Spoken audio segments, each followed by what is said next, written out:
people in the world who really don't understand. Freedom has many difficulties, but we have never had to put a wall up to keep our people in. Freedom is indivisible. And when one man is enslaved, all are not free.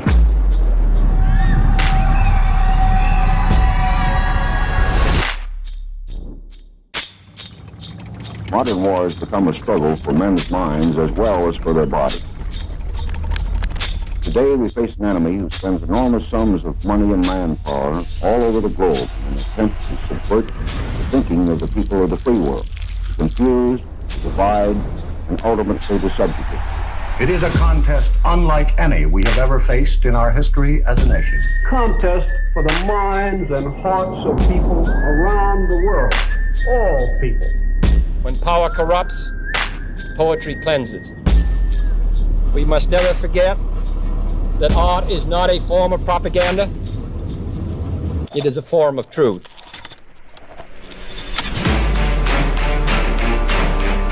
Psychologists find that control of emotions can be gained by understanding the stimulus-response pattern.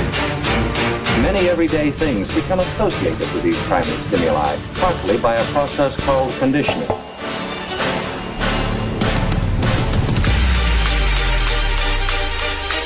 It's a strange, shadowy world. The doctored photograph, the misquotation, the insinuation, and the lie. I think of fire in connection with emotion. Cause, effect.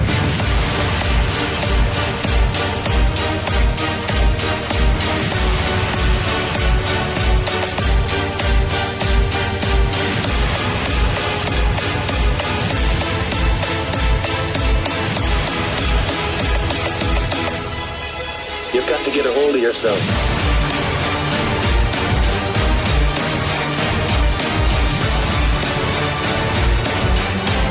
So we have to work together. You have to help. We'll light our country and all who serve it. And the glow from that fire can truly light the world.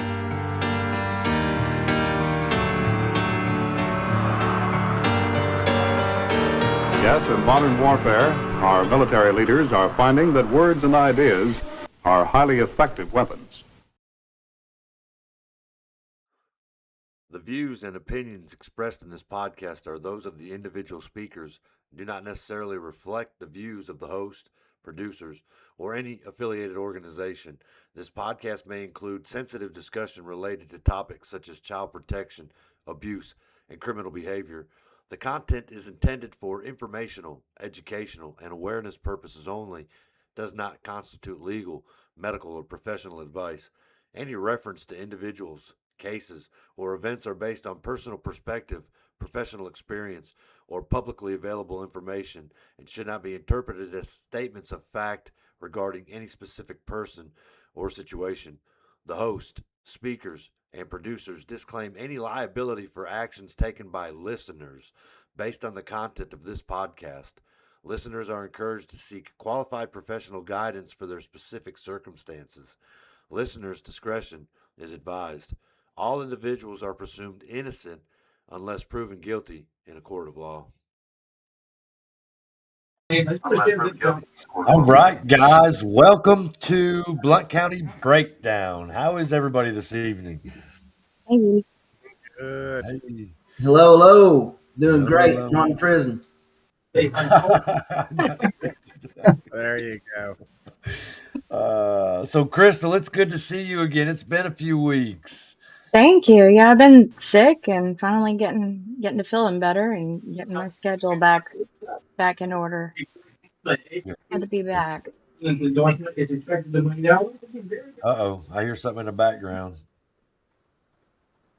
All right, everybody say hello. Hello. Hello. Like the damn Brady Bunch. All right. Okay. Okay. Yeah. So today, I got some good news. We'll just go ahead and get it out right out of the beginning of the show. We got Monty Fritz. Am I saying his last name right? Yep. I think so. Yeah. So next Wednesday, which is June 10th at 7:00, he'll be on Candid Conversation with us. And we'll do an interview with him for as long as we can, or as long as he'll allow us to do that. And I'll get a digital flyer out. So, but it's been pretty interesting, to say the least, to have conversations with the staff over the last couple of days. Somebody's got something going on. I hear some. I'm working on it. I'm working on it. What do you got going on? Like it's on my end.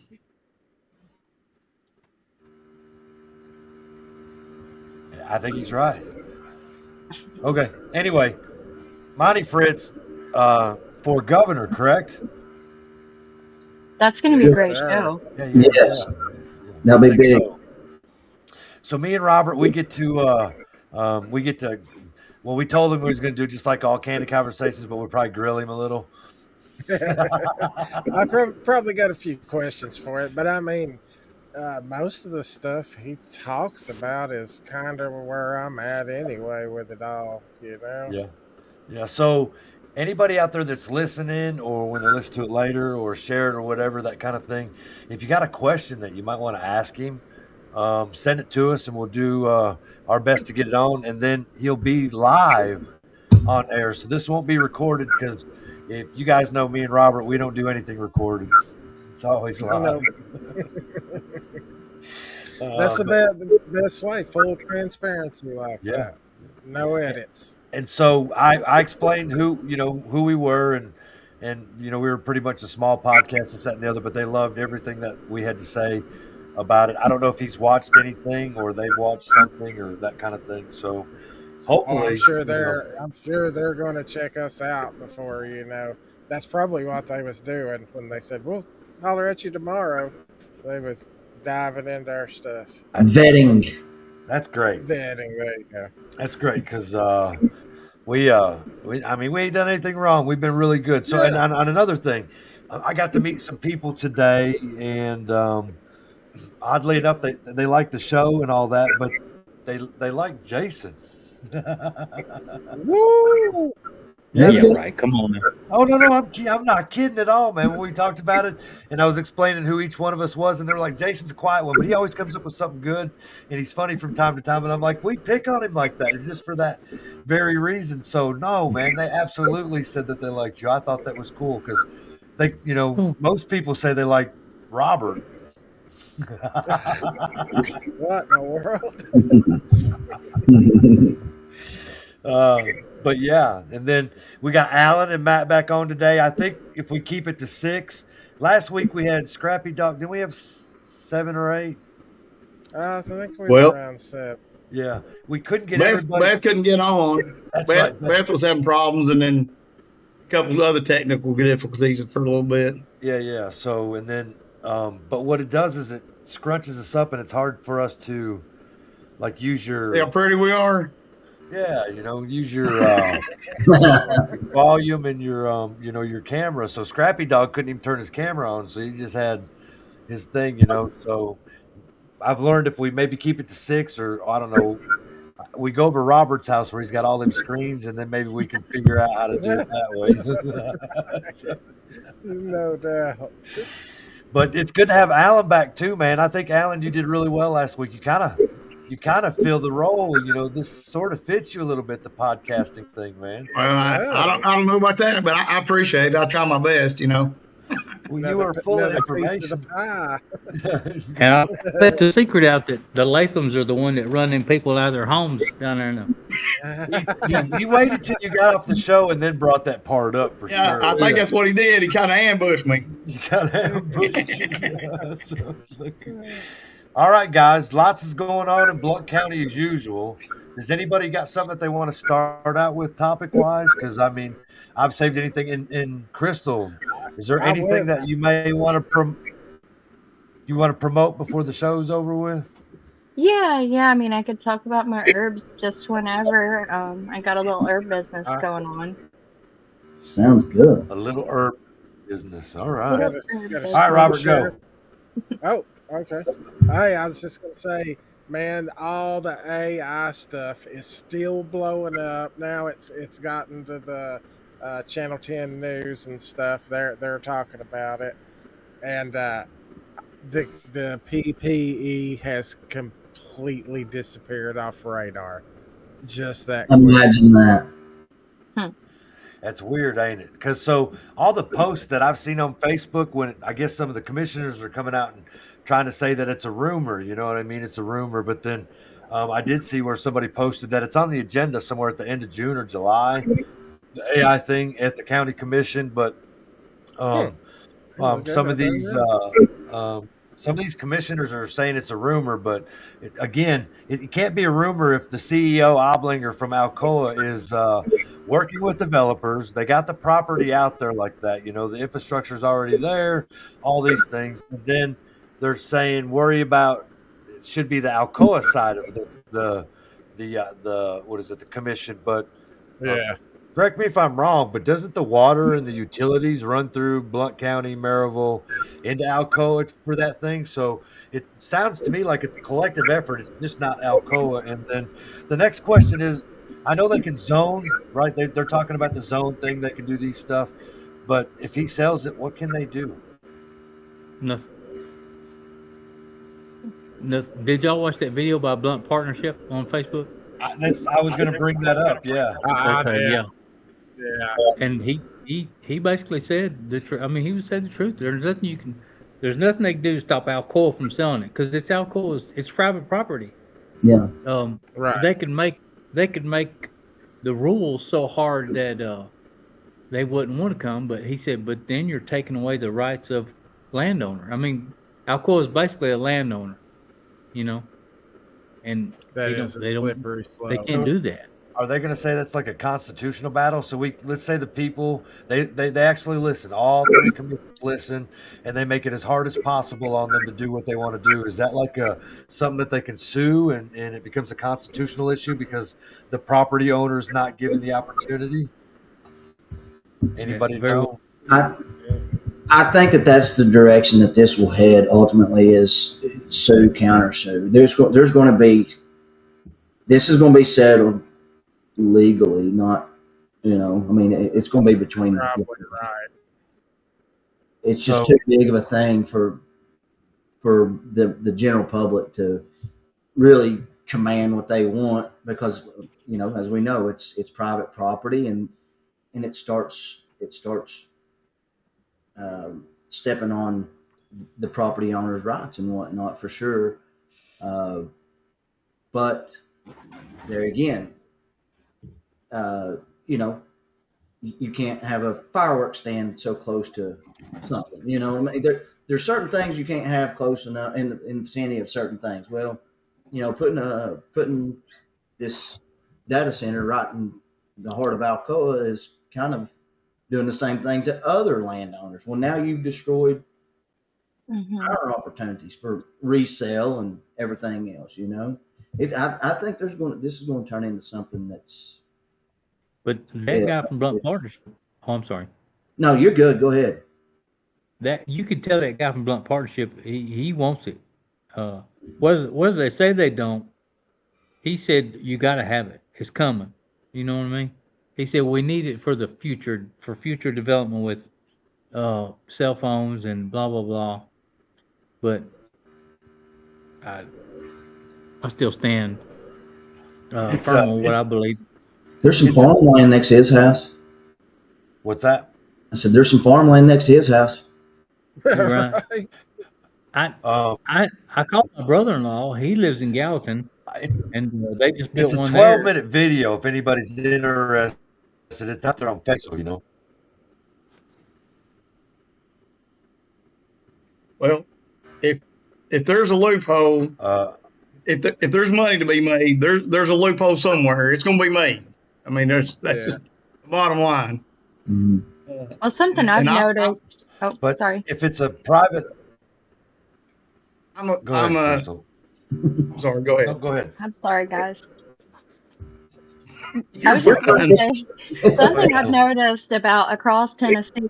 I saw something the other day about Middle Tennessee is halting data centers because of moratoriums, and I don't begin to understand all that. But even if Alcoa is private property, if there's some kind of moratorium, whatever that exactly means, then does that sort of put it to a screeching halt?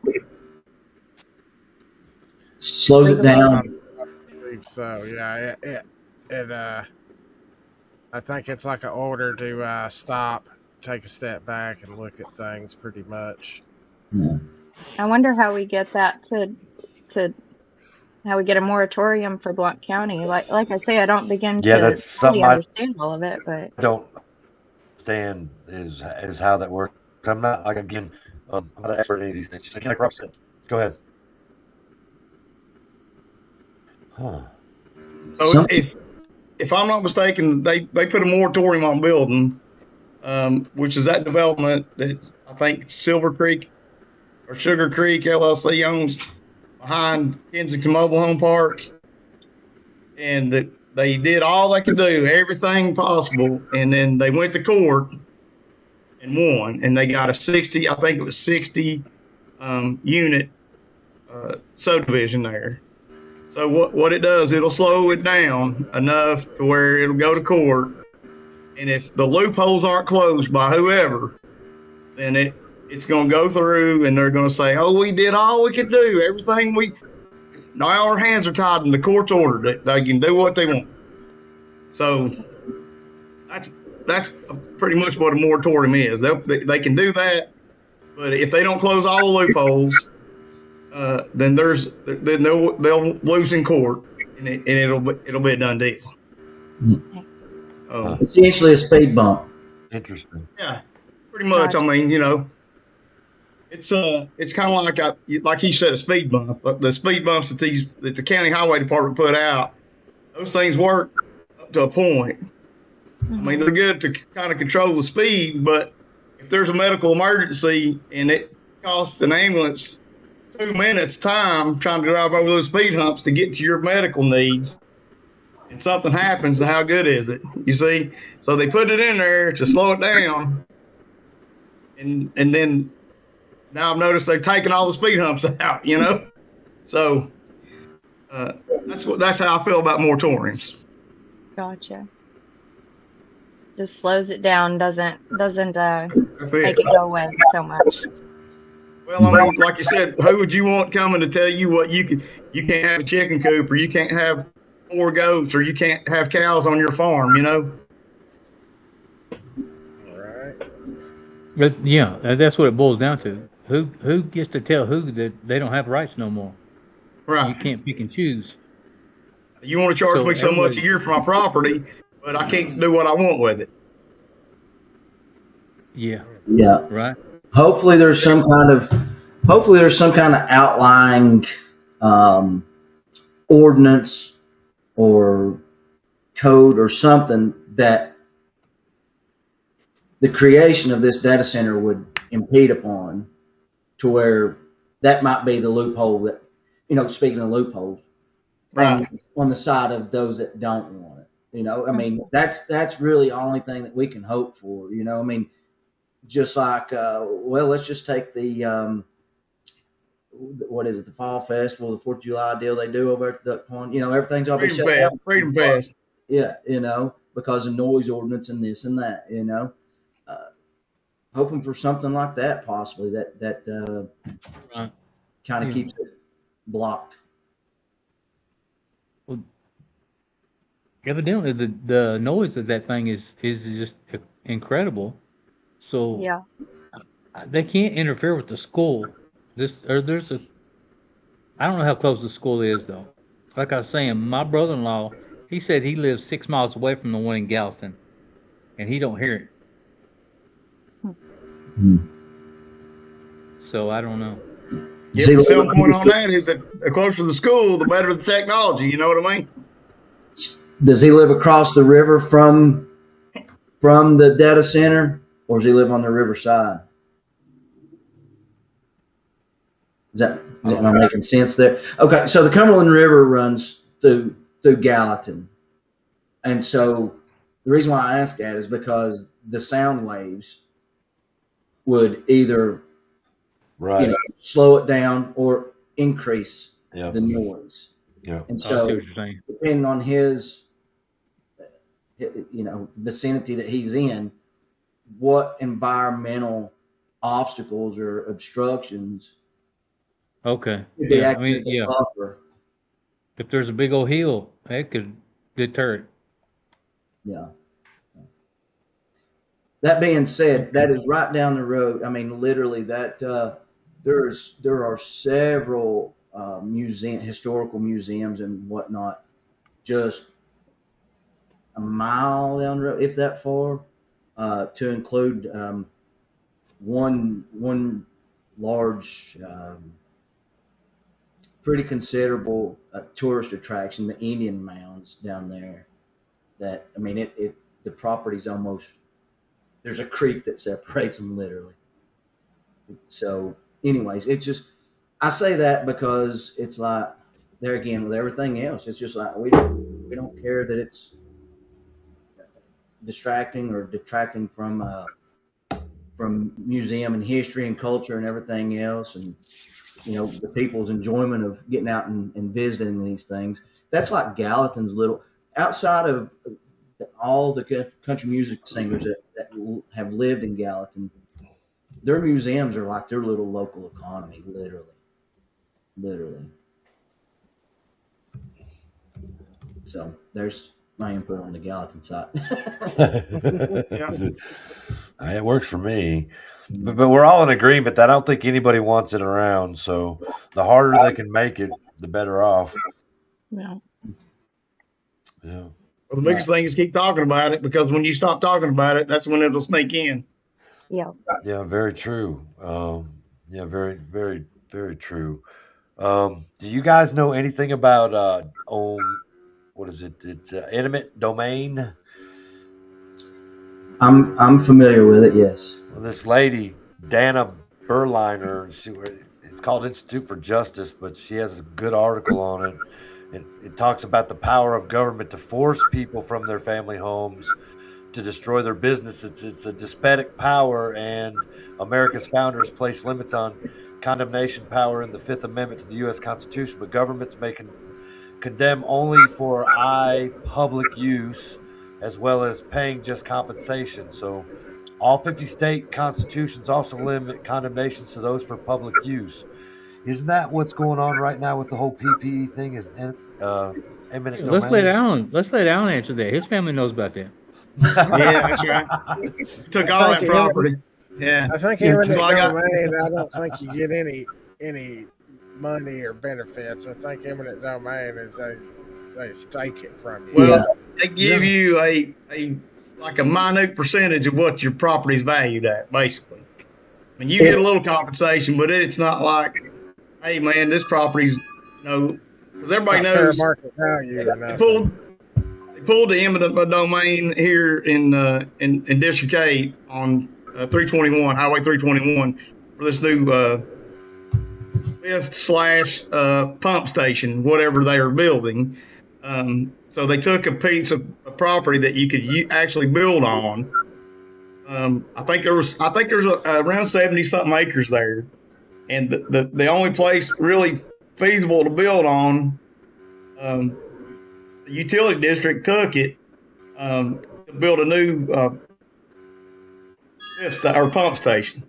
Pump stations, water, lift stations, sewer. So they're calling it a pump station, and they've got a pump station within 100 feet of where they're building a new one.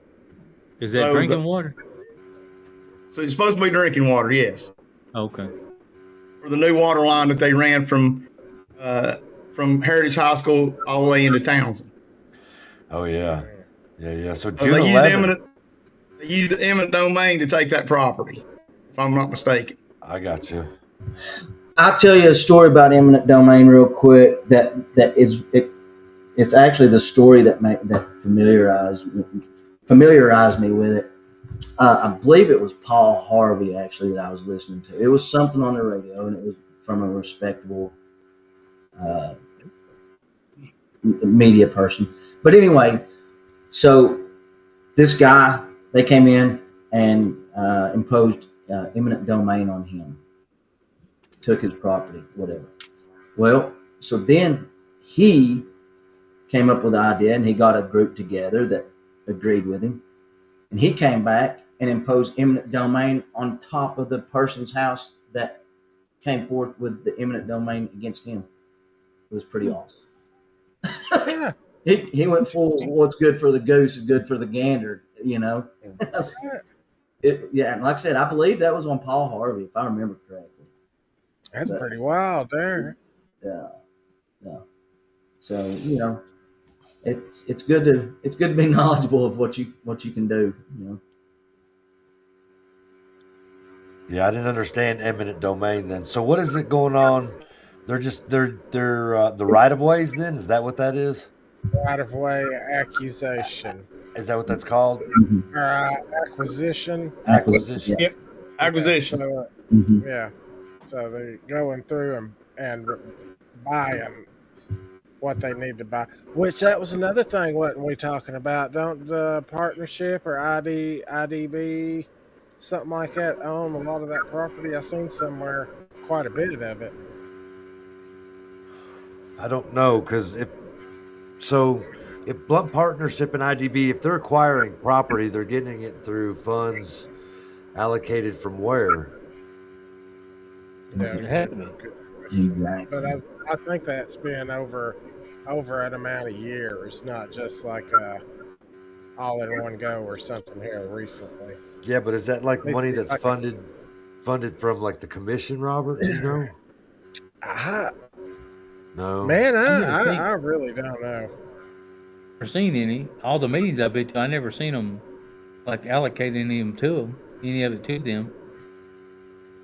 I don't know. I think we're missing something somewhere. They're getting money from somewhere, and Kevin J. McNeil was showing where like the president or the CEO or whatever, the director, whatnot, is like a $110,000 salary, 120 something like that. Yeah, I think I saw that too. Yeah, 340,000. 300. Yeah. It's 300. Yeah, $340,000. Yeah. And if I'm not mistaken, if I'm not mistaken, I thought I saw something where the county commission does give money to the partnership. Really? I think I saw that some of it is taxpayer money, and then perhaps part of the money that funds the IDB comes from some sort of tourism something fund or another.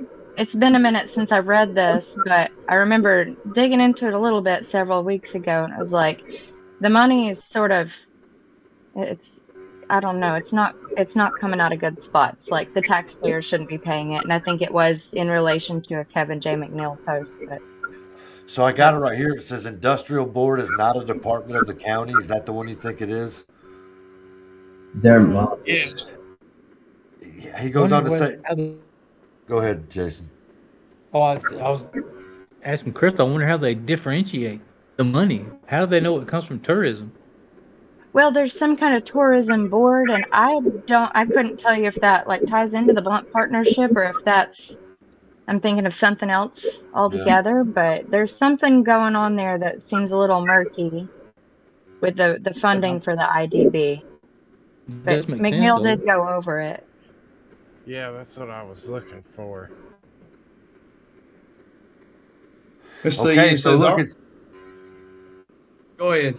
It says questions have bubbled up regarding the Industrial Development Board of Blount County and the cities of Alcoa and Maryville. Specifically, some are asking why this multi-million-dollar economic engine responsible for courting massive corporate relocations and structuring complex tax breaks deals show up as standard departmental line item within Blount County's annual operating budget.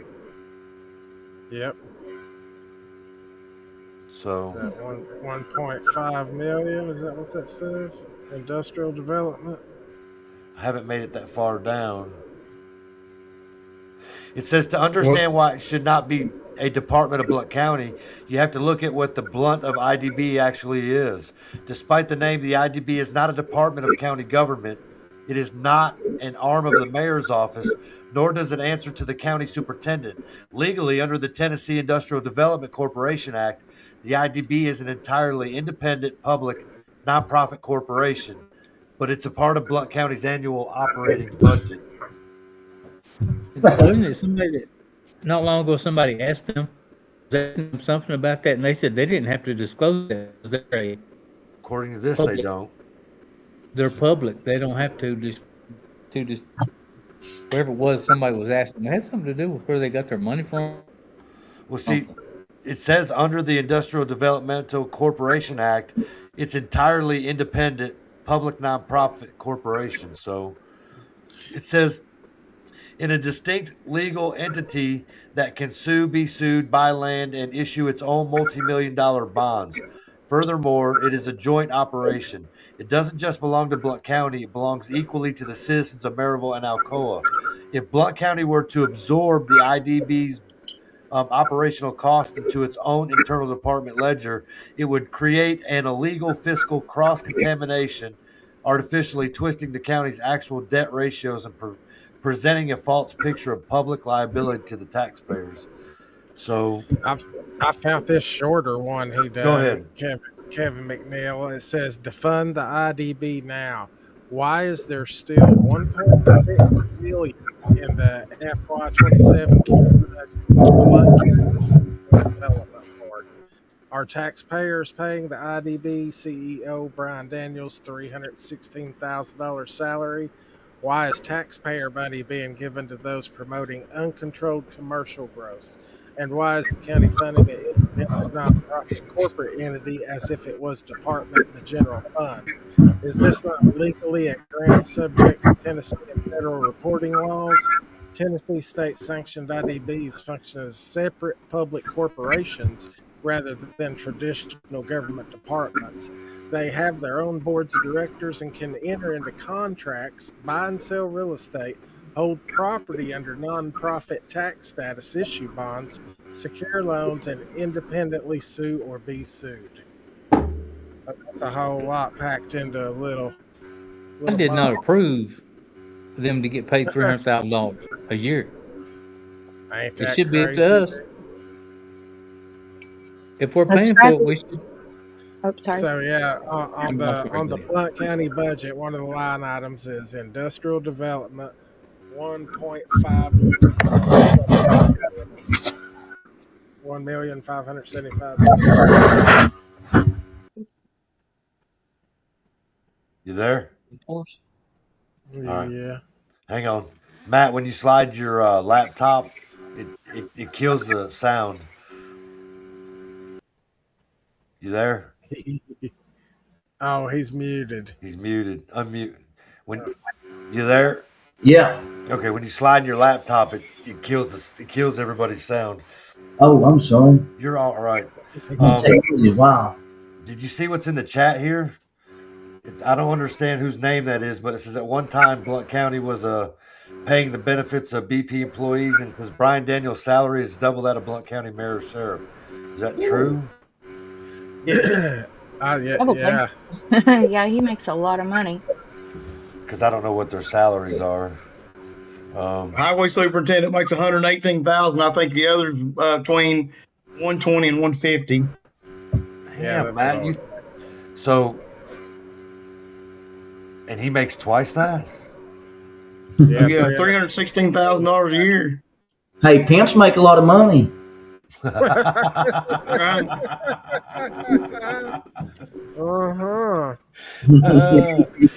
Pretty good.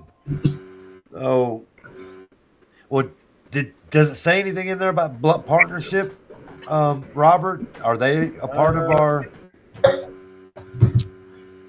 I mean, just in the little screenshot they got of that section of the budget, I don't see them, but IDB Blount Partnership work hand in hand. I don't see why that some of that money couldn't be handed off.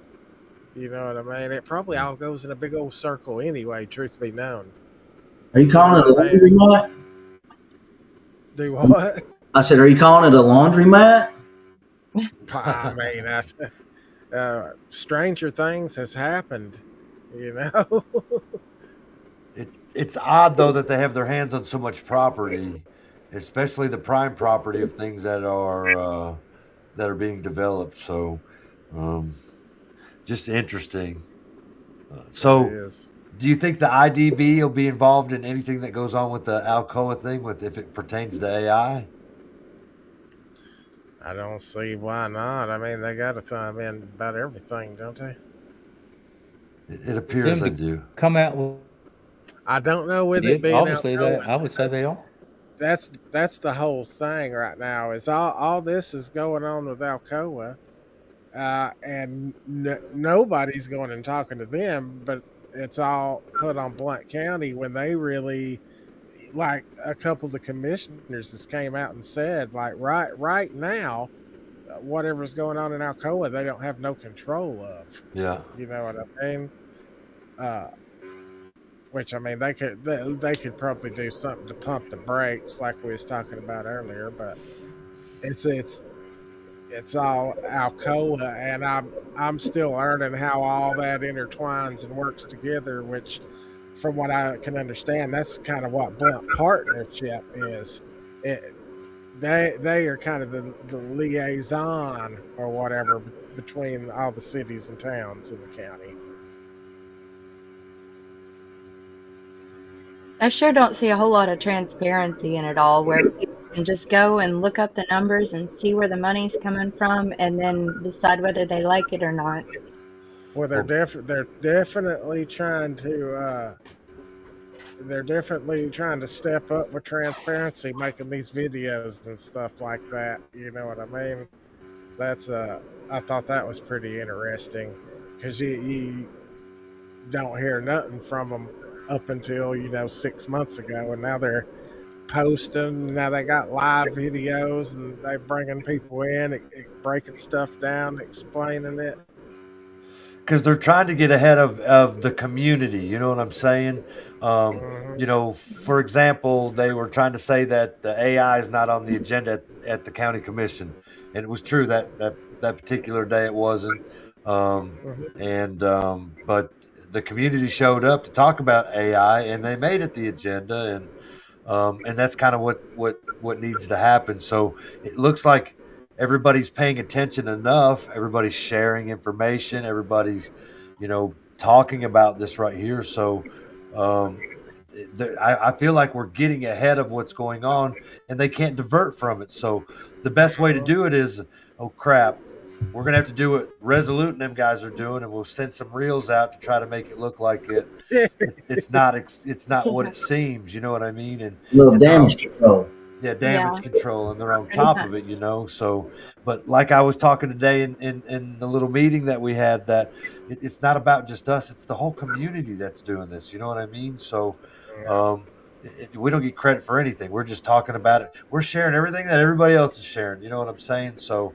As far as that goes, and so it just became. It's why I say that I think they were prepared to deal with the PPE. People talking about that at the commission meeting, and I think it just caught them off guard that they were mostly there for the AI. You know what I'm saying? So, and that's because I don't know if y'all seen it or not, but there was 2 or 3 different memes floating around Facebook saying AI data meeting tonight, you know what I mean, or this Thursday, and calling that meeting like the AI data meeting. Show up. It was by anonymous. Right, and I think when they say it was all rumors, I think they say that that's why, because that was made up, because it wasn't on the agenda, and nobody was even talking about it at the time. Of course, now it kind of blowed up past that. Yeah, I was going to say, it's effective. That the people went in and made it the agenda. That's what I mean. So that's what we got to do. Right, they controlled it, and we see the their version of trying to control what they couldn't control. You know what I'm saying? So let's get out ahead of this. You got Alcoa coming out with stuff like you said. Blount Partnership's done a couple things now. You got some commissioners out there saying the same thing. So yeah, they're trying to get ahead of it. So, but the problem is, it's the community. Look, for the first time in a long time, the community's standing for something that hasn't been. That you could probably say that there's thousands of people that don't agree with this, versus hundreds, in the past. You know what I'm saying? So it's good to see that this is kind of gaining traction in the community, and it's even better that they're presenting it. So hopefully they go to, the Maryville and the Alcoa Board of Commissions and do the same thing. You know what I mean? So the only thing it sucks is like they have all their meetings on the same night, same time. I know. So you got to pick and choose. Yeah. I think it finally took this influx of people moving in, all the development, all the traffic, to where people were like, it started paying attention. But it's been going on for decades. And unfortunately, the way I look at it is, it's easier to fight someone out in the parking lot than it is in the threshold of your doorway. Well, we've allowed them to get beyond the threshold of the doorway, and now we're trying to close the door back in on them. So I'm glad people are finally starting to pay attention, but a lot of the damage has been done at this point. So here's another thing. Because people woke up after the primaries. Isn't it odd? 2 weeks after the primaries, the PPP or the PPE comes out, right? And sort of calms everything down with the primaries as we go on. And we got Alan and Jason down there that they know about that. So but then the AI comes out and squashes the PPE, you know what I mean? And so it's just weird how it worked out the way that it did. But if we had the same backlash with the community in the primaries as we do right now with the AI data center, they would realize that there's probably some of these people that are involved in the politics that were up for election that are directly responsible for some of these things coming into play or future play. You know what I mean? Because it was 2 weeks after the thing where Akert said that he was okay with it because he would rather vote yes for the PPE now versus them taking it 10 years from now and it costing us double.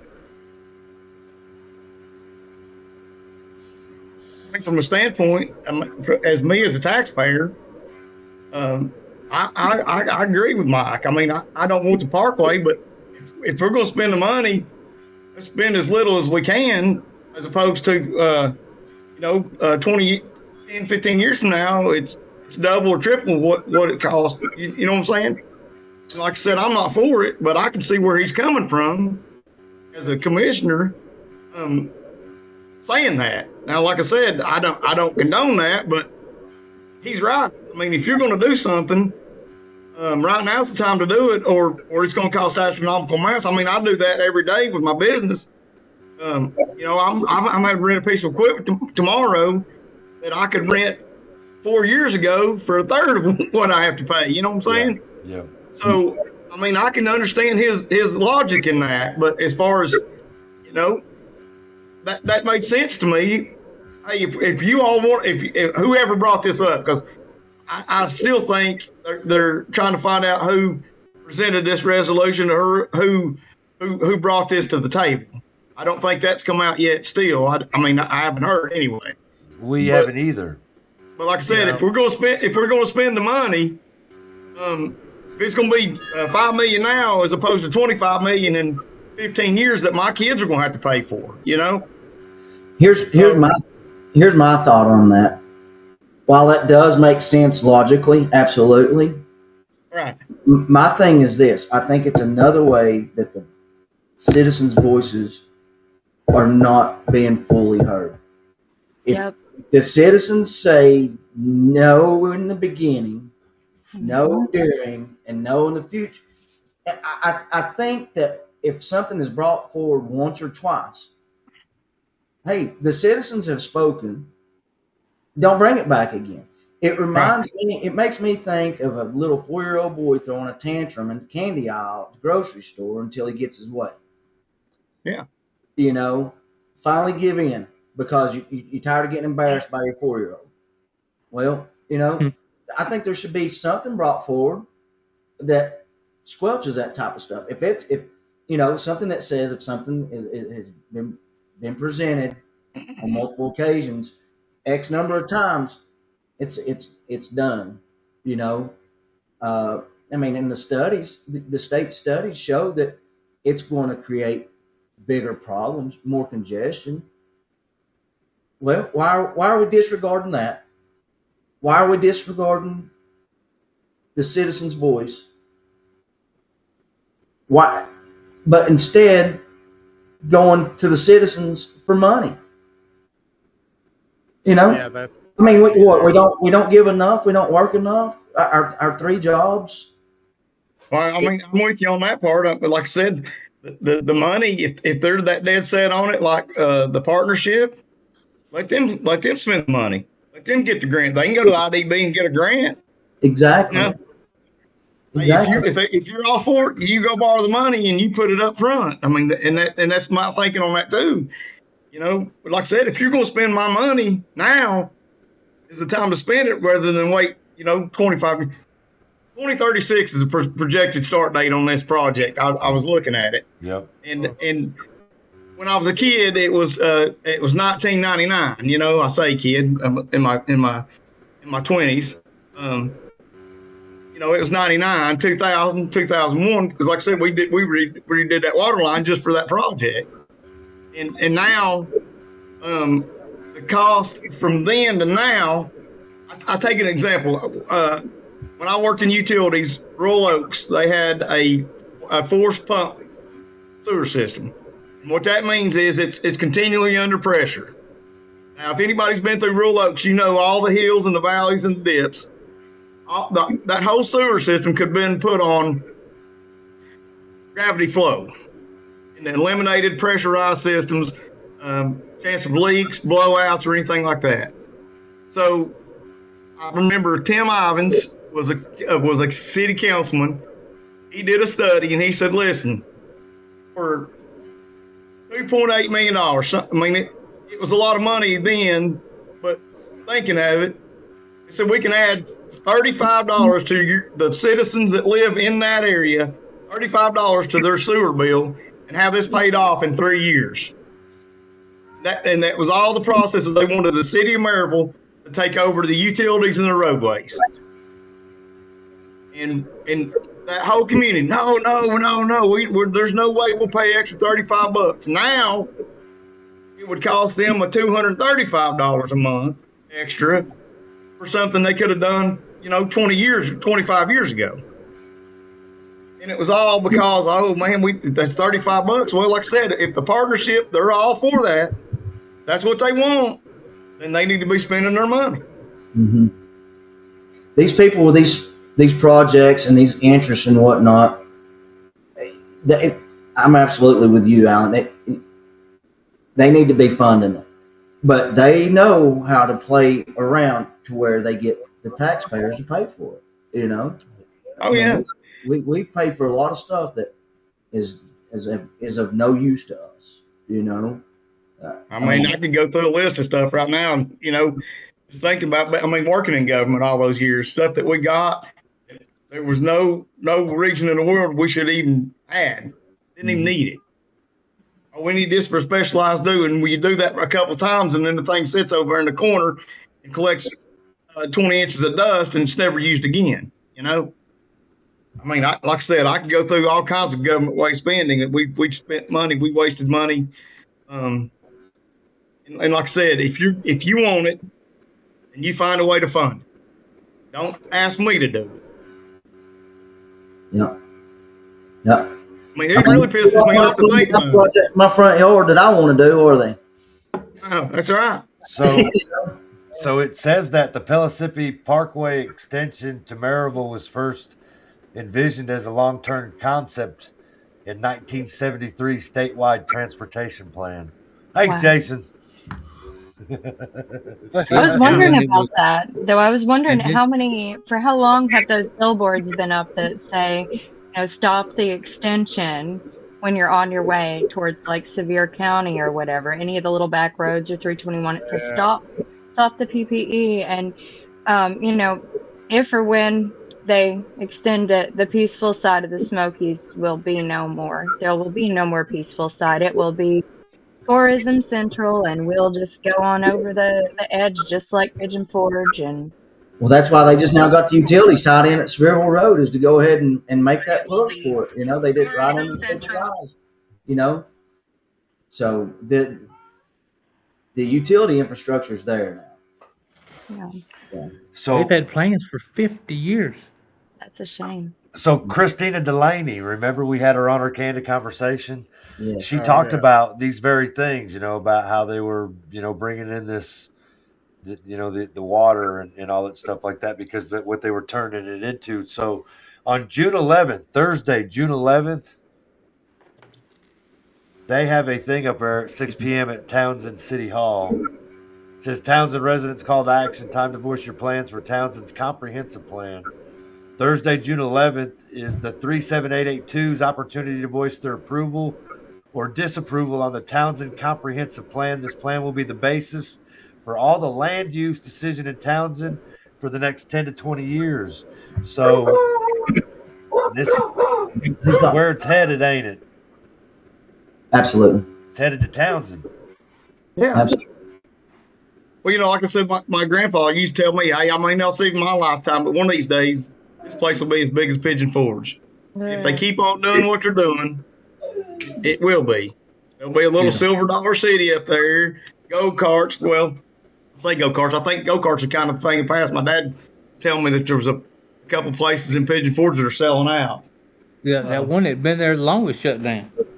Yeah, and so that may be a thing of the past, the go-kart deal, but you got those sky coasters, those little roller coasters you get on, you control with your feet or whatnot. Those are real popular right now. You got the Sky Bridge. I guess you can walk out on a piece of glass and look down. But like I said, go ahead. It's a matter of time if we don't stand up that they just go ahead and crush us like a can. I've been saying that exact thing for years, and I cannot wait for the bed and breakfast and all that luxury vacation stuff. I cannot wait for that fad to be over amongst that echelon. Maybe space travel will hurry up, and that'll be the next big thing they do instead of coming to the mountains and. Well, that's just $250,000 a ticket, isn't it? Just for one. Yeah.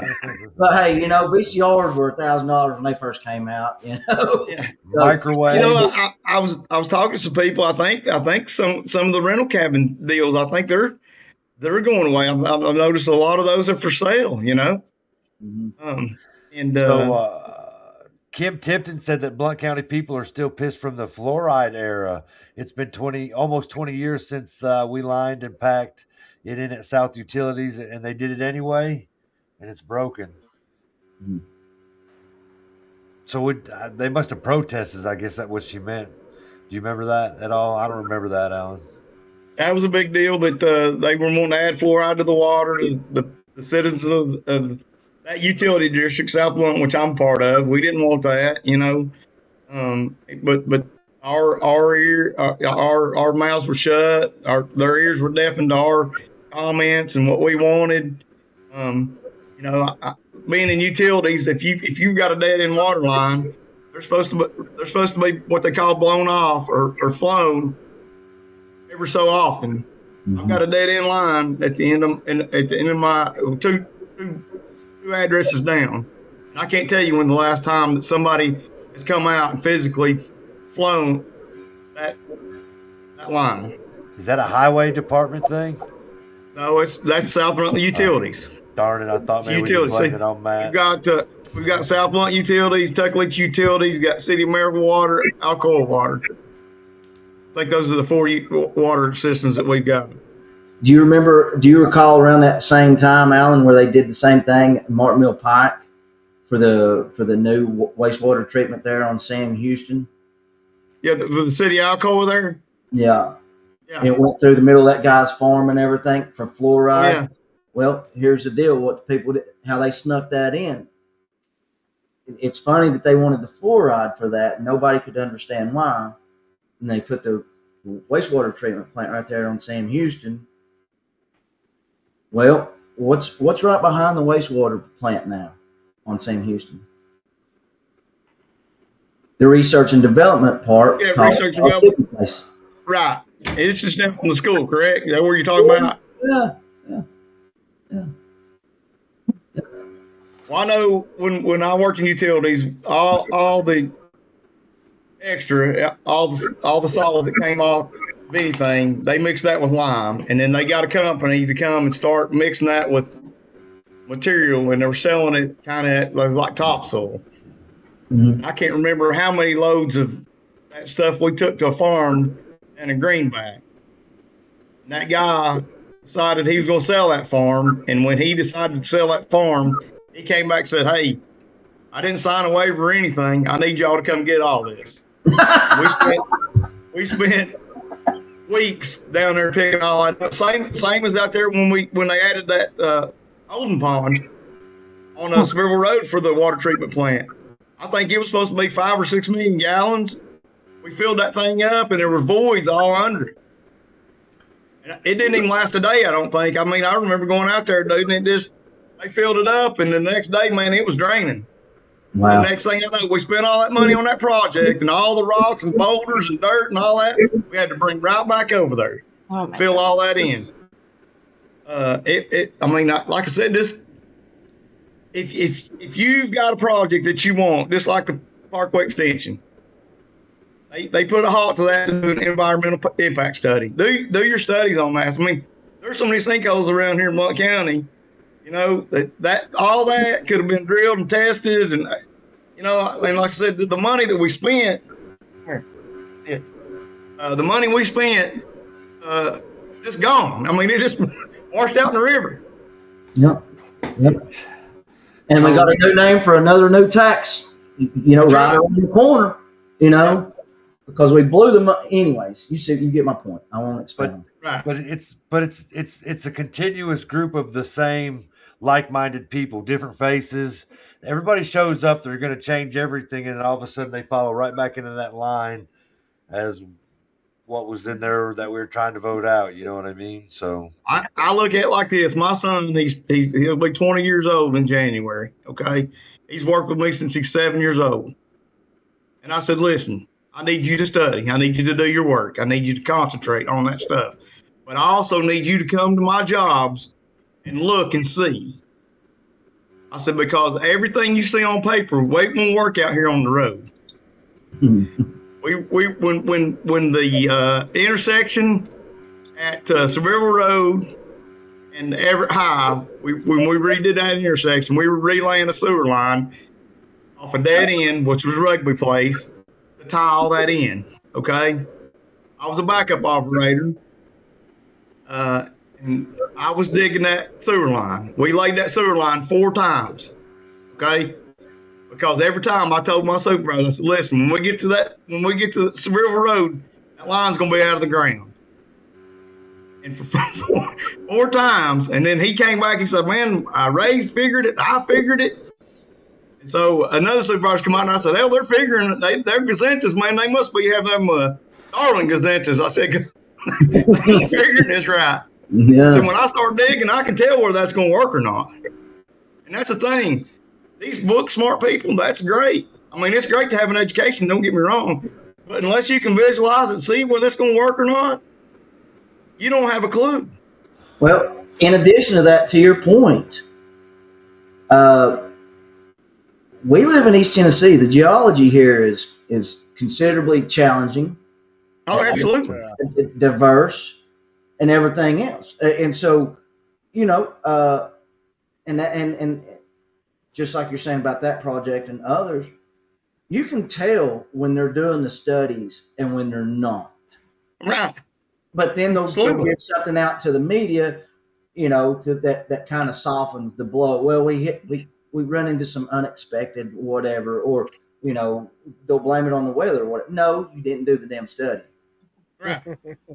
Well, the incentive is this: if I'm a contractor and you hire me to do a job in the city, okay, and I'm on a timeline, but if I get done before a certain date, I get a bonus. Mm-hmm. If I go over that date, they start fining me per se. Yep. Whether it's $5, $10, $15, $20,000, whatever it is a day, for every day that project goes over. Now you tell me that if you're not a company, I don't care how big you are, if you're not running through your rear end trying to cut costs and save, you're not going to look at that. I mean, hey, I've got a deadline. I've got to get this done, man. If I get this done before this date, I get $100,000. If I do this, I've got $5,000 a day. These people are going to cut corners. I don't care what they say.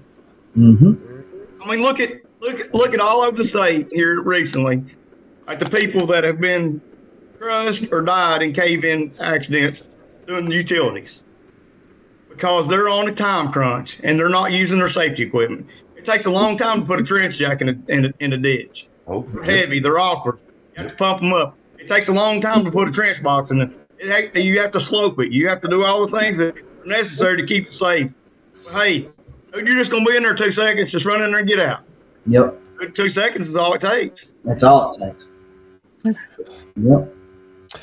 Scrappy Dog says, look at Top of the World Community and the Road to Nowhere that took years to finish. And what says it'll ever be finished? I heard the other night, I'm not going to disclose where I was, but I was contributing to kids' education across the mountain. So, anyways, and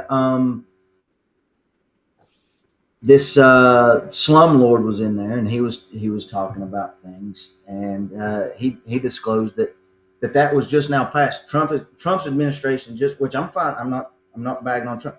I'm just saying it has been passed for that bridge to nowhere to be completed.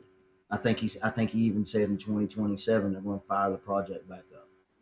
So where's it at? Is that the new Foothills Parkway? No, Bryson City is oh, okay. Yeah. So see, again, who knows? I mean, if we start talking about county governments and how they mess things up, I mean, if we talk about Blount County and then you look into other states that are fiscally irresponsible as ours. So I say it that way, and I probably should say it differently, because the commission would say they have a surplus of money, correct? Somewhat, yeah. Yeah. So, but we are in debt as a county, right? Or We no? have debt. Yeah. Yeah. Oh, yeah. Yeah. Yeah. Okay. Bigly. So, yeah. So I mean, The problem It's like, is the 60, 80 million, something like that in debt. yeah. The problem is this: you've got too many people say, "Oh man, that's a great idea," and you don't have enough people saying that's dumb as shit. Yeah. until it's happening. I mean, nope. Oh man, that's great. That's great. Oh yeah, that's perfect. But like I said, you need those people to say, man, that's dumb. That's so stupid. You know what I mean? And I'm sorry I hurt your feelings, man, but that's ignorant. Yep. And I'm not afraid to hurt people's feelings, you know. No. And I'm not afraid to get mine hurt. I would have I'm just saying, you got too many. Hey, buddy, that's great. That's great. Yeah. You know. Too many yes man. And that's it. You know, I mean, because you got some power, you got some stature, it don't hurt to every once in a while say, hey, man, that's dumb. We shouldn't do that, you know? So my favorite statement at work is there's power in the word no. And so sometimes I get picked on because I used it so much, but there's so much truth in that. You know what I'm saying? When you guys were talking about the community said no on all these things and somehow the commission passes it anyway, whether it gets stalled for 5-6 years and then it gets passed under the noses of everybody, you know what I mean? It just again, it's odd that they know that they don't want it and yet they still find some way to. I can't remember what happened. It was several months ago. It may have been a year, it may have been 2 years. I'm not sure. Something happened and it was brought to the commission. and they put it on a couple times. And then all of a sudden, bam, it was accepted. And the reason being is because somebody forgot to bring it back up, or I can't remember the exact scenario, but it was like, hey man, we don't want to, we're going to postpone this. And they postponed it so long that it went into effect anyway. Does that make sense? Yeah. And I can't remember exactly what happened. Like they put it on autopilot or something, huh? Like, oh, you know, and it's like, boom, and it just passed. You know, so like out of sight, out of mind, but if you let it go long enough, boom, there it is. So let's look at it like this. They removed the PPE agenda off of the agenda 1 hour before the workshop the mayor does. The next week comes out all the AI stuff, which is still being talked about. So what's really going on behind closed doors with the PPE then? Because well, that's what I'm saying. Yeah, the way you just described it, Alan. You know, so well, I mean, it's like okay, so the primaries are over. Oh, man, we got to certify these votes. Let's see what. We don't want nobody to look at this. We got to get this done. Oh, hey, we're all for City Parkway extension. It's going on the agenda. Okay, let's talk about it. And then everybody's up in arms about that. Oh shit, let's talk about the data centers. You know, so they're throwing things in there to get your mind off certain things. You know. Yep. So it's weird because in the beginning we talked about how the community dominated it with it, but it almost sounds like a little psyop that maybe they threw out there to cover up the PPE thing that's going on, with the distraction being an AI data center that no one can control. Right. If that was their goal, it worked pretty well. I mean, I would have to say it's genius if that was by design. Right. That's what I'm saying. I mean, Pay no attention to the PPE behind the curtain. Look over here. I mean, that they had me too then. They're good talking points. I mean, right? It is because it totally dominated. So when Kevin J. McNeil comes out with something, you know what I mean? It goes from there, and I think that may be the first place I've seen it. Right. Well, our very first show, we did a hypothetical, remember? And it was because Kevin J. McNeil's article. We talked about, you know, what the pros and cons and this, that, and the other. Right. Remember, I played like, if we're going to have one, let's stick it down there at lower Chilhowie, you know, that type of thing. So this is show number 11. So in 11 shows, AI data center has probably filled a little bit of each one. You know? So, and maybe some it's filled a lot. So it looks less hypothetical than it started out looking. Yeah. That's true, right? Yeah. Yeah. That is very true.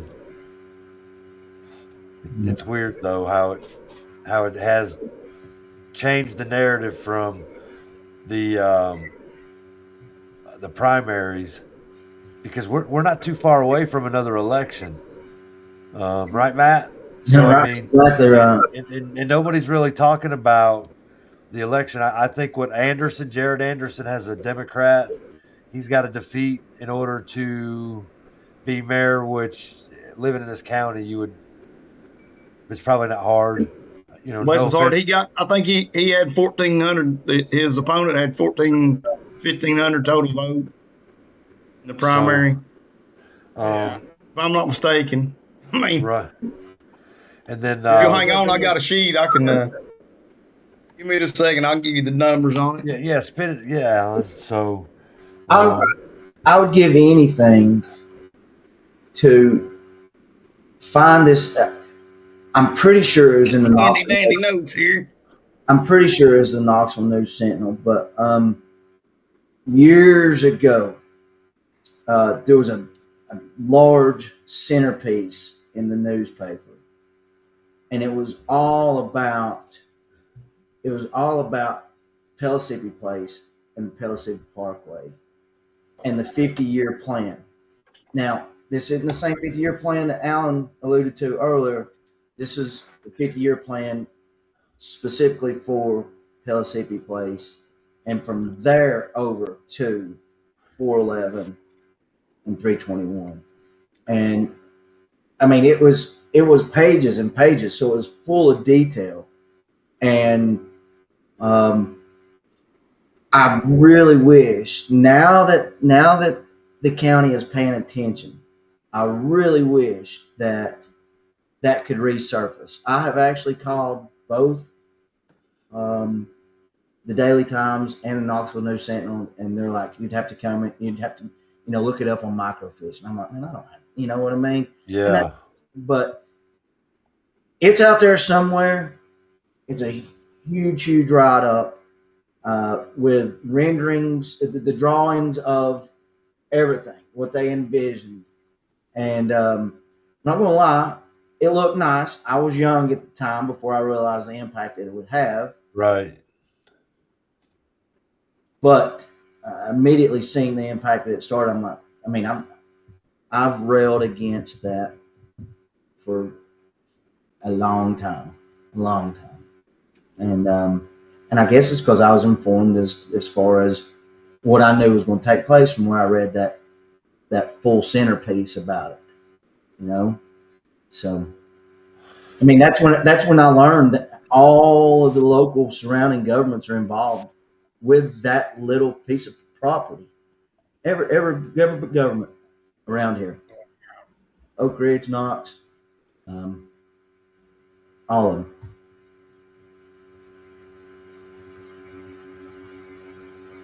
All right, guys.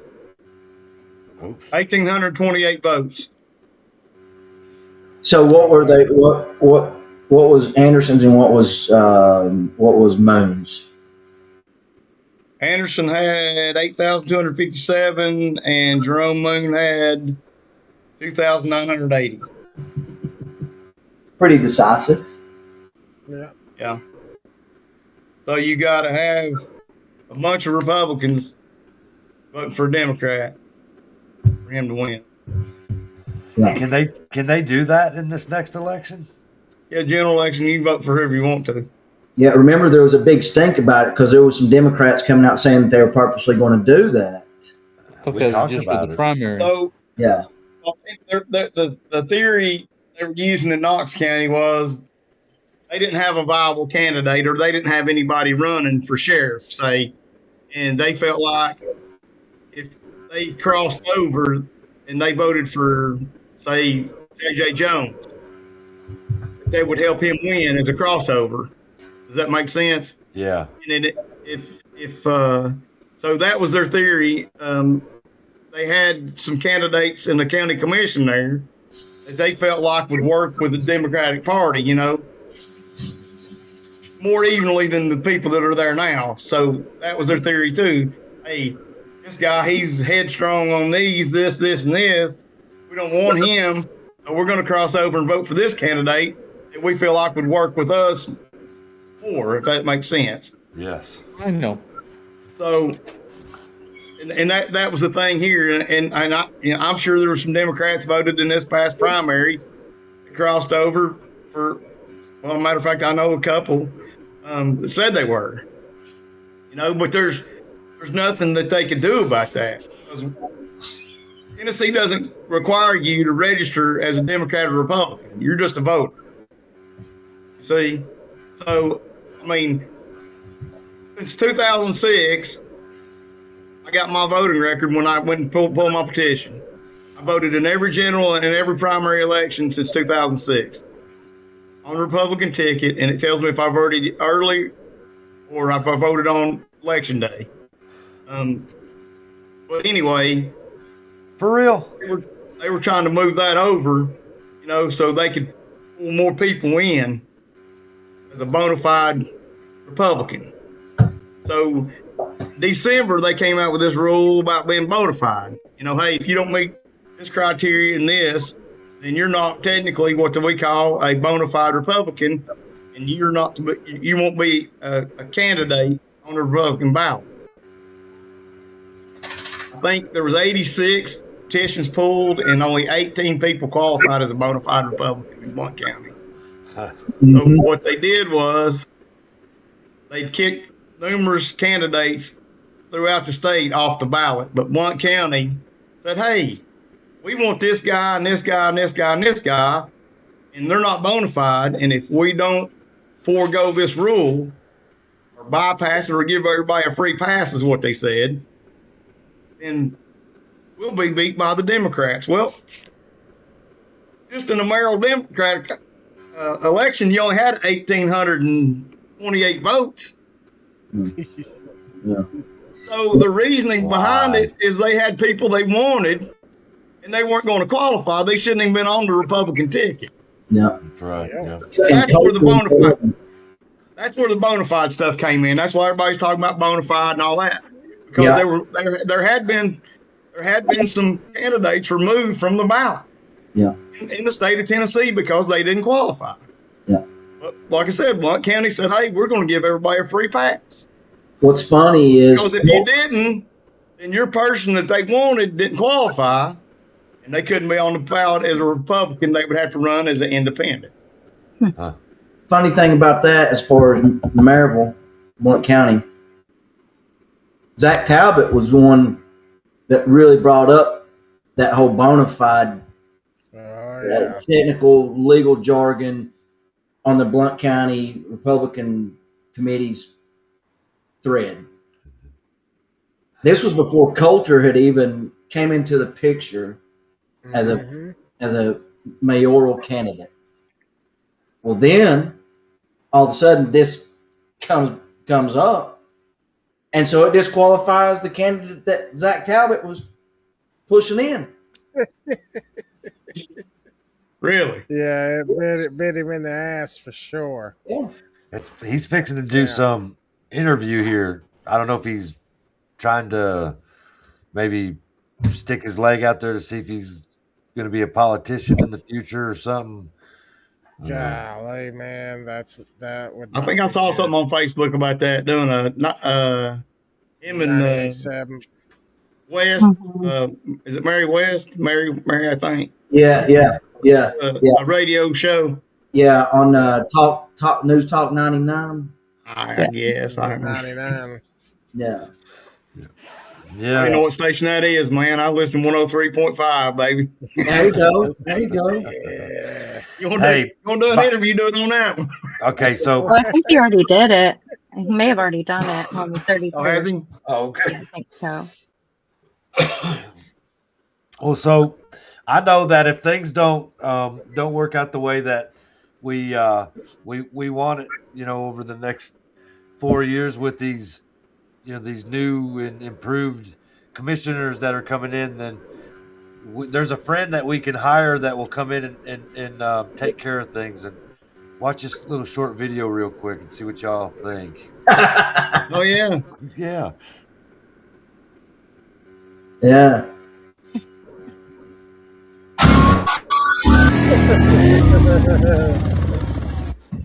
Hello, Mark. Brand new homemade drink. Now this here is anti-personnel tank. This little 12-gauge shape, third shot, hook shot, slug. It don't matter. If this is a 12-gauge shape, this bad boy right here will shoot. You see that right there? That right there is a flamethrower. See, that's for everybody that decides they want to get up close to my tank. I wrote it like a marshmallow. Now you probably wonder how I drive this tank. Because as you can see, there ain't no keypad. You see that down there? It is a camera. That's right. I drive this tank off of technology. AI. This here is my navigation screen, also known as a TV. And as you can see, this is in real time. See that? As my enemy, I'll be there to cook him out. As you can see, the turret does rotate.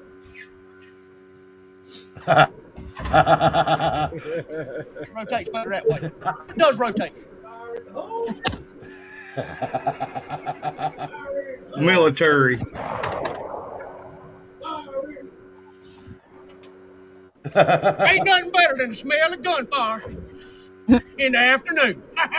Y'all have a good.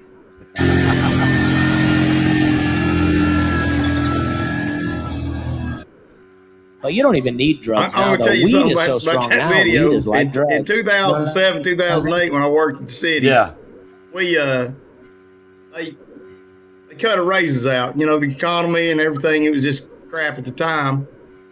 But we found money to put in artificial turf at Merrill High School.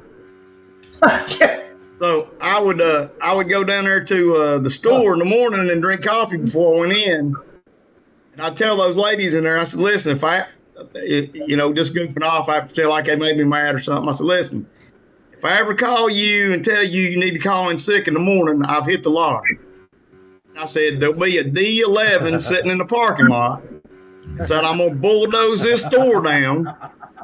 I said, then I'm leaving and I'm going to the Justice Center. When I leave there, I'm going to hit the municipal building, and the last stop's going to be that football field at Maryville High School.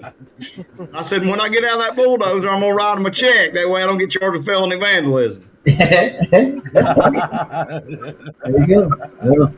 Yeah. I swear that video, I think, is what they. What's that? Go ahead, Brian. I said the video, I think, is what they see us as sometimes. Oh, yeah. That's what they see. You know what I mean? Rude. So, yeah, look, military, you know what I mean? Yeah, oh, yeah. I love Ginger Billy. He's awesome. He's funny. He does some good stuff, that's for sure. But I thought I'd throw it in there. Y'all are familiar with that whole Killdozer deal bit, right? Where the guy actually did that? Oh, yeah. Yeah. That's what that sticker is about. But anyway, go ahead. He would have been all right if he hadn't run in that basement. Yep. He'd probably still be going. Mm-hmm. You see the post that Kevin Between him and McNeil just put out like 5 minutes ago? It says urgent. South Plant is going down now. Really? Somebody bulldozing it? No, it says stop the South Plant funding now, act immediately. The Maryville government is hiding your taxpayer dollars deep inside the budget to buy the South Plant. This is happening right now, completely hidden from 99% of taxpayer view. Maryville City councilors are sneaking taxpayer funding into the 6-year capital outlay budget, which that's the meeting they just had, to pay for the Maryville share of the Blount County Industrial Board's $20 to $24 million Alcoa Business Park LLC South Plant project. There's no legitimate reason for our local government to loan money to the Blount IDB to buy the property. Let the Blount IDB find its own source of funding if it's such a good deal. This plan commits $1.2 million a year, totaling $6 million of Maryville taxpayer money just to pay off the debt that the city has taken on. This is debt servicing that should belong to the Blount Industrial Board, not the taxpayers. Our elected officials must tell the Blount IDB to look elsewhere for money. We must stop funding reckless growth and enriching the local wealthies at taxpayers' expense. The city of Alcoa and Blount County will likely put their share of this deal's funding on their respective agendas in the next few days. I suspect they too will be dishing out $6 million or more each. Maryville and the county should be not in the deal at all, and the city of Alcoa doesn't have the cash flow to make the deal happen without help. Which don't the Blount County Commission, Jason, you probably know, don't they have that comprehensive plan coming up? I don't know. I do not know.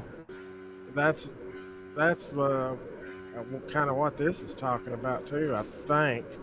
So he says this is all hands on deck emergency. We need everyone to show up at the upcoming county and Alcoa meetings.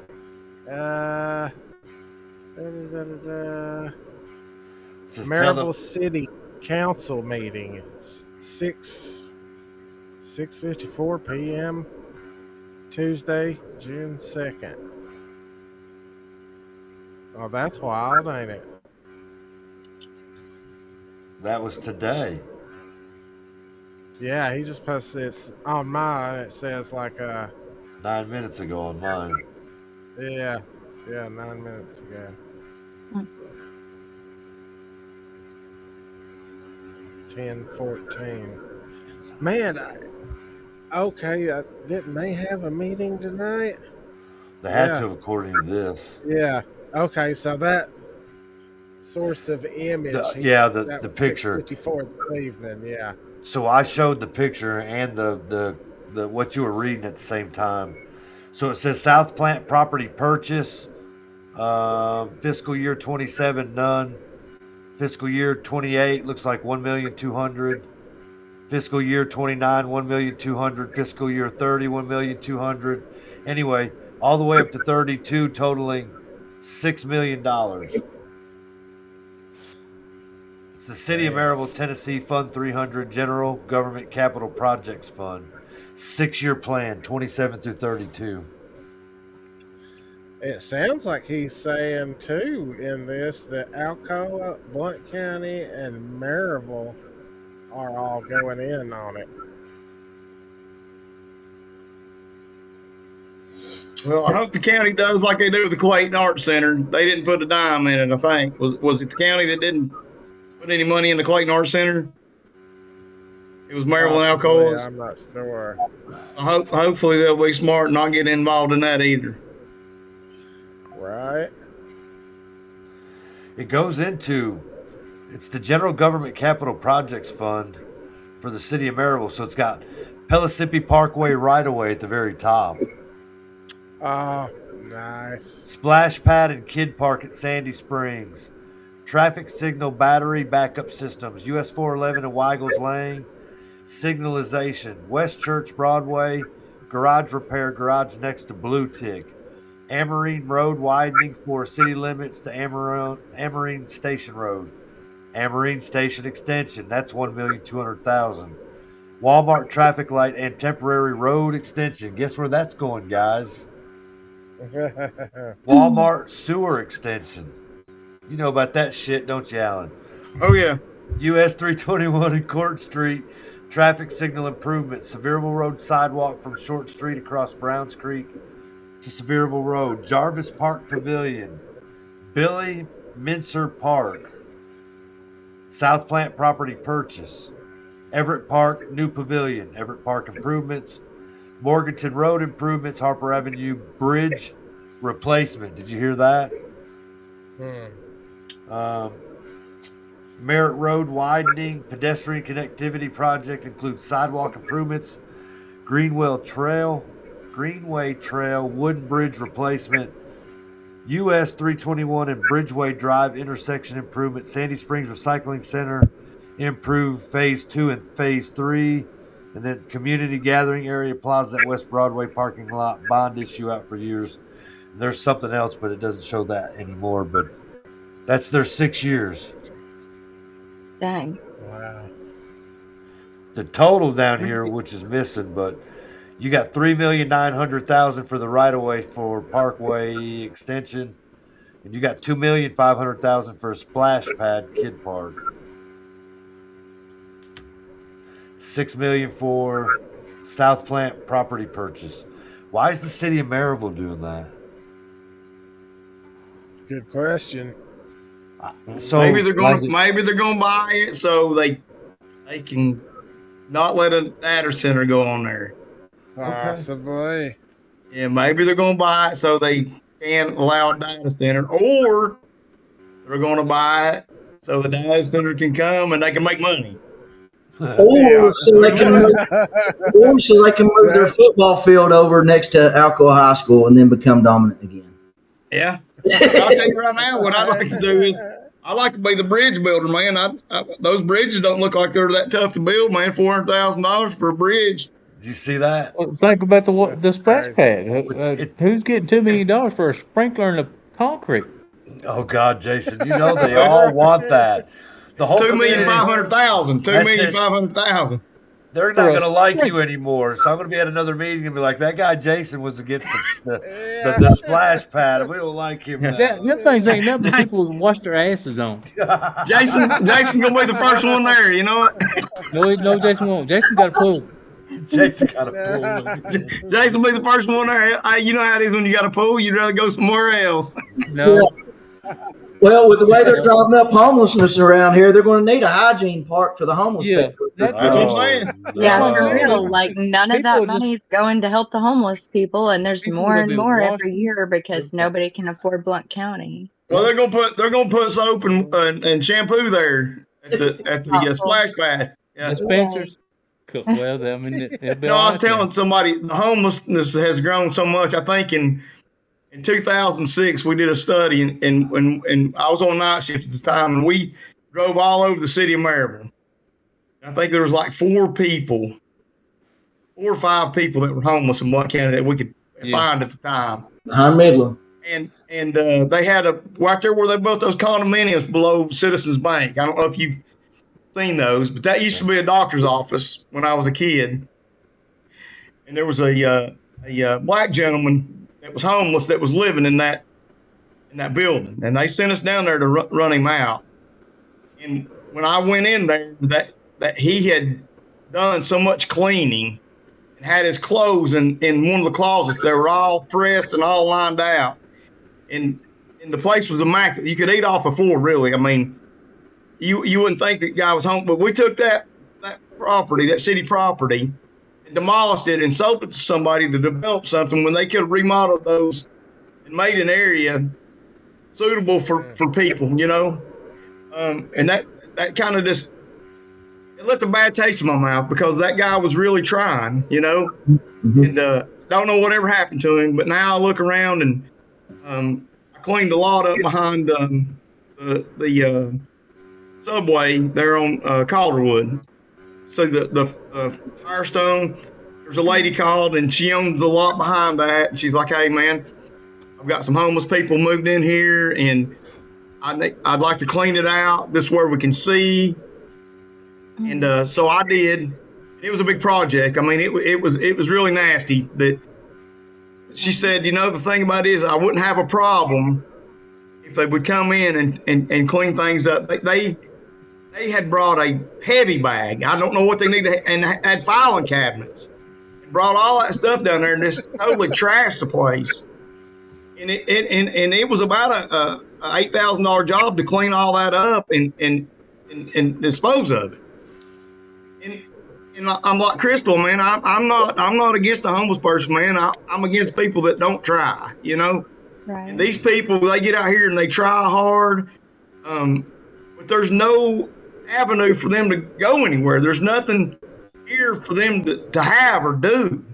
Mm-hmm. You know, I mean, it's like a terrible shame. I mean, people like, I don't know, I lived with my grandparents for a time because we lost our apartment because of development and stuff, property buyout. Right. And some people don't have that to fall back on. It's just that's what I'm saying. They have nowhere to go.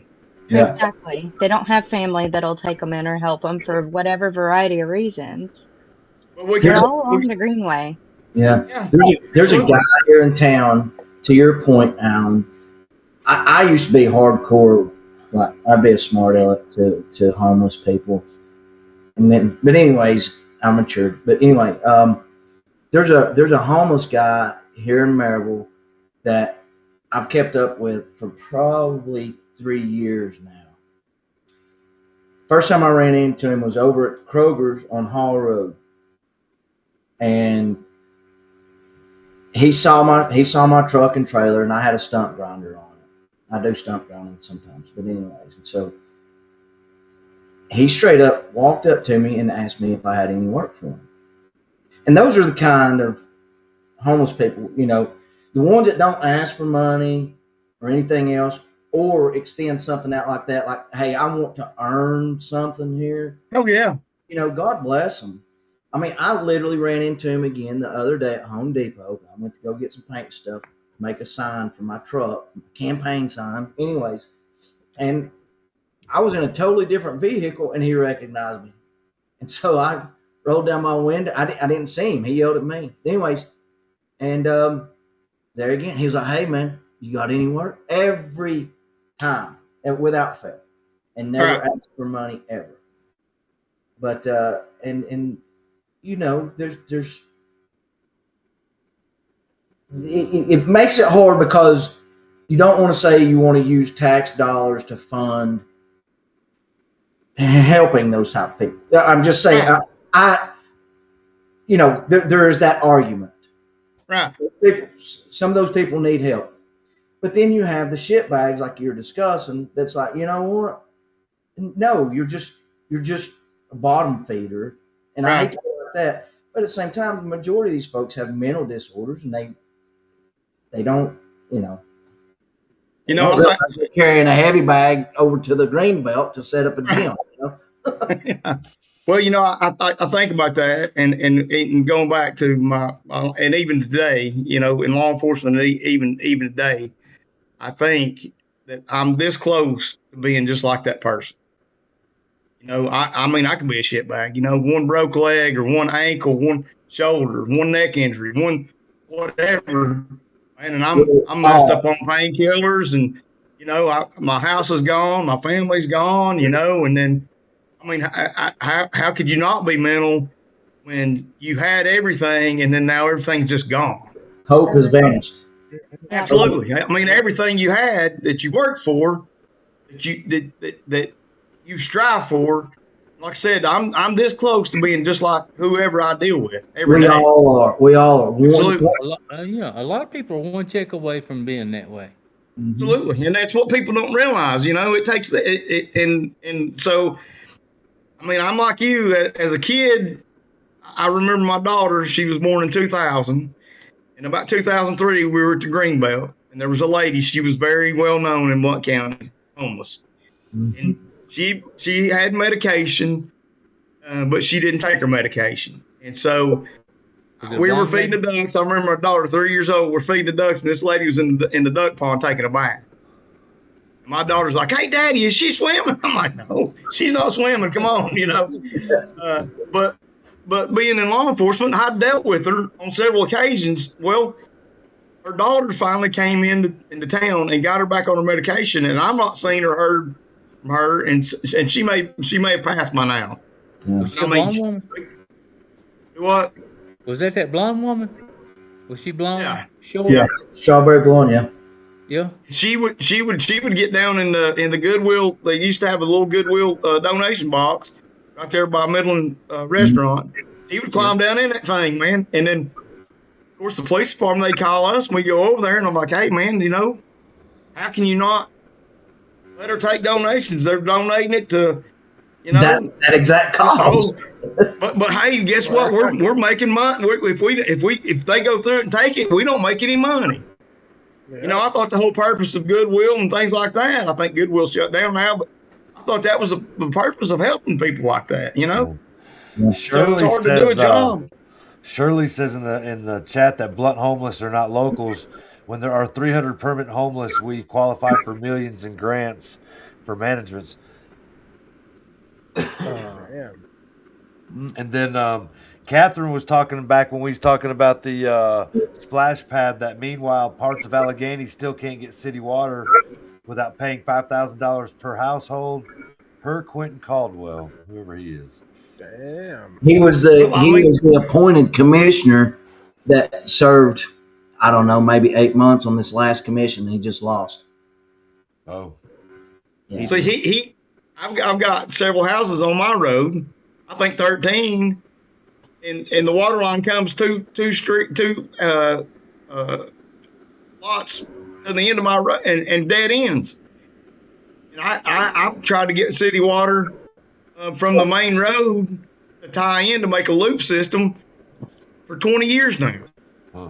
They're like, "Oh, well, you've got to get a petition. You've got to get all these signatures. You got to do this. You got to do that." Why am I jumping through hoops when I'm paying you all? It's not like when you put these water lines in, we're not going to pay for them. See, that's wild. So they asked you to do the same thing that they asked other people to do if they wanted to run for term limits. Oh yeah, absolutely.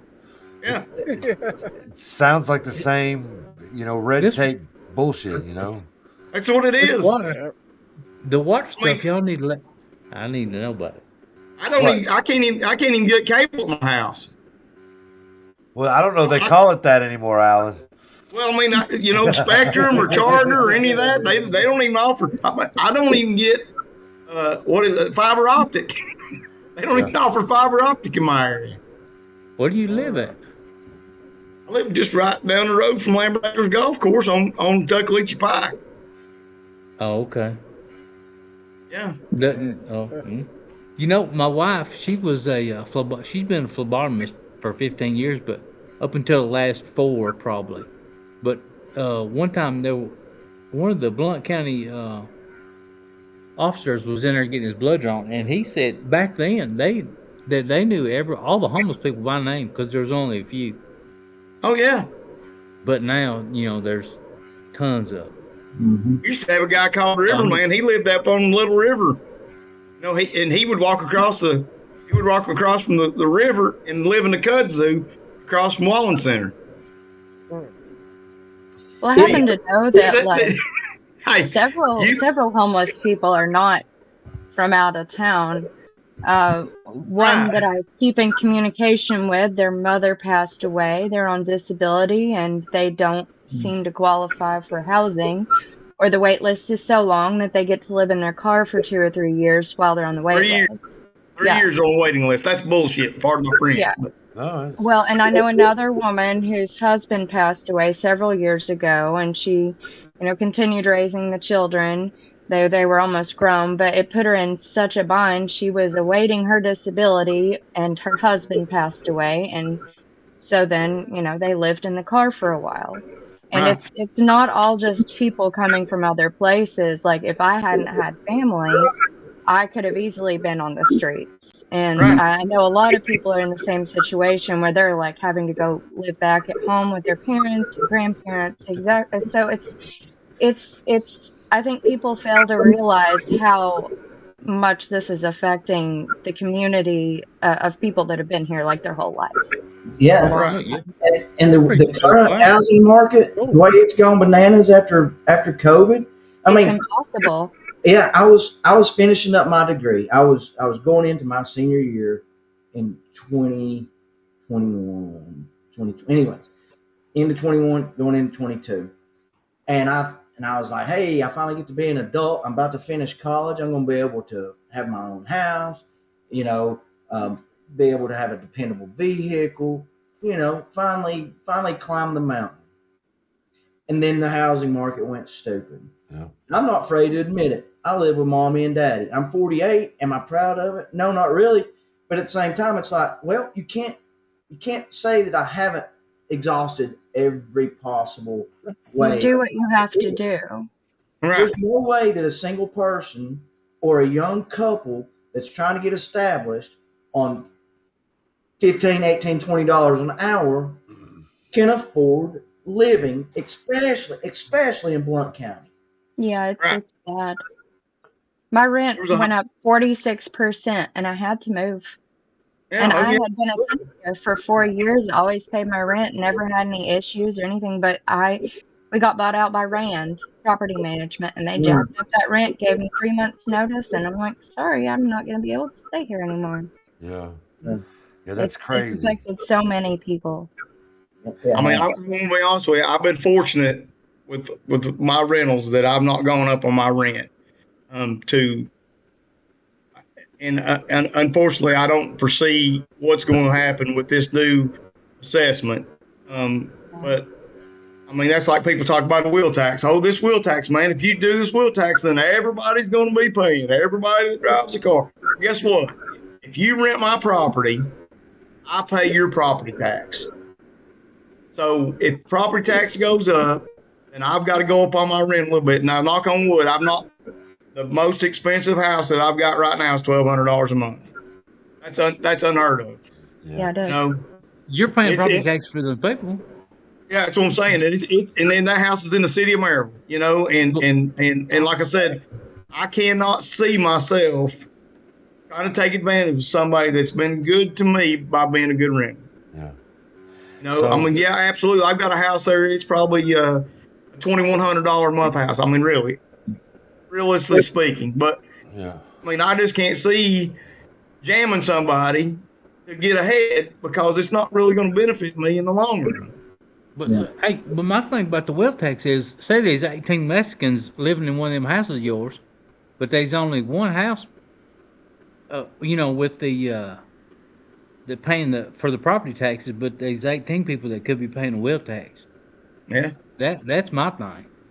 So let's just do it to illegals. I've got a company and I've got 19 cars, so I mean, you know what I mean. So I don't have 19 other people here to pay for that. Does that make sense? Wait, I'm sure. Hey, if you own a business, you know how to write all that stuff off. Don't tell me. Here we go. Well, I'll tell you what. Then so like in North Carolina, when you buy a car, I I think your registration license is about $600 for the first year. And then they start depreciating after that. I mean, it may be close to $1,000. I don't know what it is now. I know I had a sister-in-law live there, and they paid a percentage of what the car was worth until it depreciated out. You know, so it's like that in Illinois too.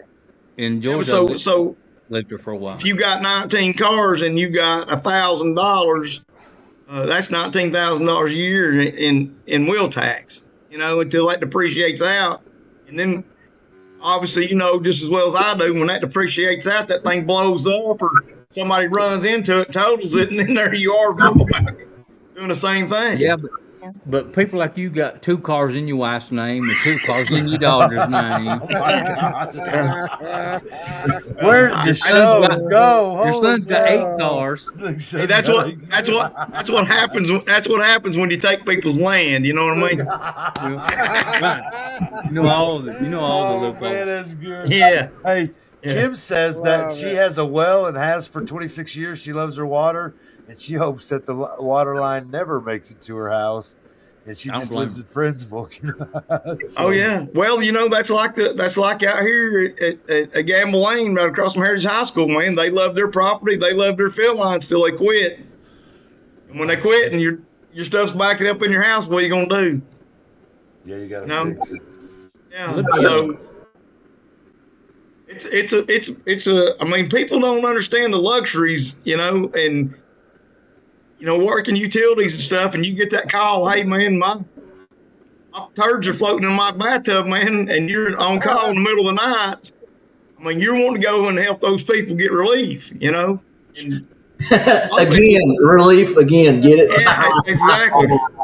So, you know, the show's the amenities, the amenities that we have and stuff, you know, it's not like an old outhouse.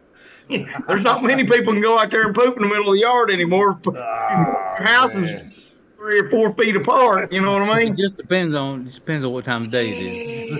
That's right. Well, I'll tell you, some of these cities, man, I may just go out there in the city of Maryland, just take it right there on the street. These other cities, exactly, yeah. We can start an app to let people know where it's at. Oh, now we're doing. Oh my God. I'm gonna tell y'all a story. I'm gonna tell you a story, and I'm gonna go. I'm gonna tell you more. We all gotta go. It's got 10 minutes, and the show's ended. It's like... So listen. So when I worked uptown in the police department, we had this person call in and said that their brother was missing. Thought he'd been kidnapped. Right. So I was on patrol downtown, and I get a call. There was somebody trying to burglarize a business. So I get down there. Well, it was this kid, and he'd been drinking underage, right? So he had vomited and pooped all over himself. Oh man! Right in this breezeway in front of this business, right? So I'm like, dude, I'm not taking him. I told this other guy, I said, you ain't taking him. We're not doing it. So we called an ambulance. Ambulance come to get this kid, right? So when the ambulance got there, of course, the ambulance driver, she knew me because, you know, being on the same deal. She's like, I can't believe you do this shit to us. My boss said, well, it's better in your ambulance than it is our car. But we have to call the fire department, right, to wash the sidewalk off.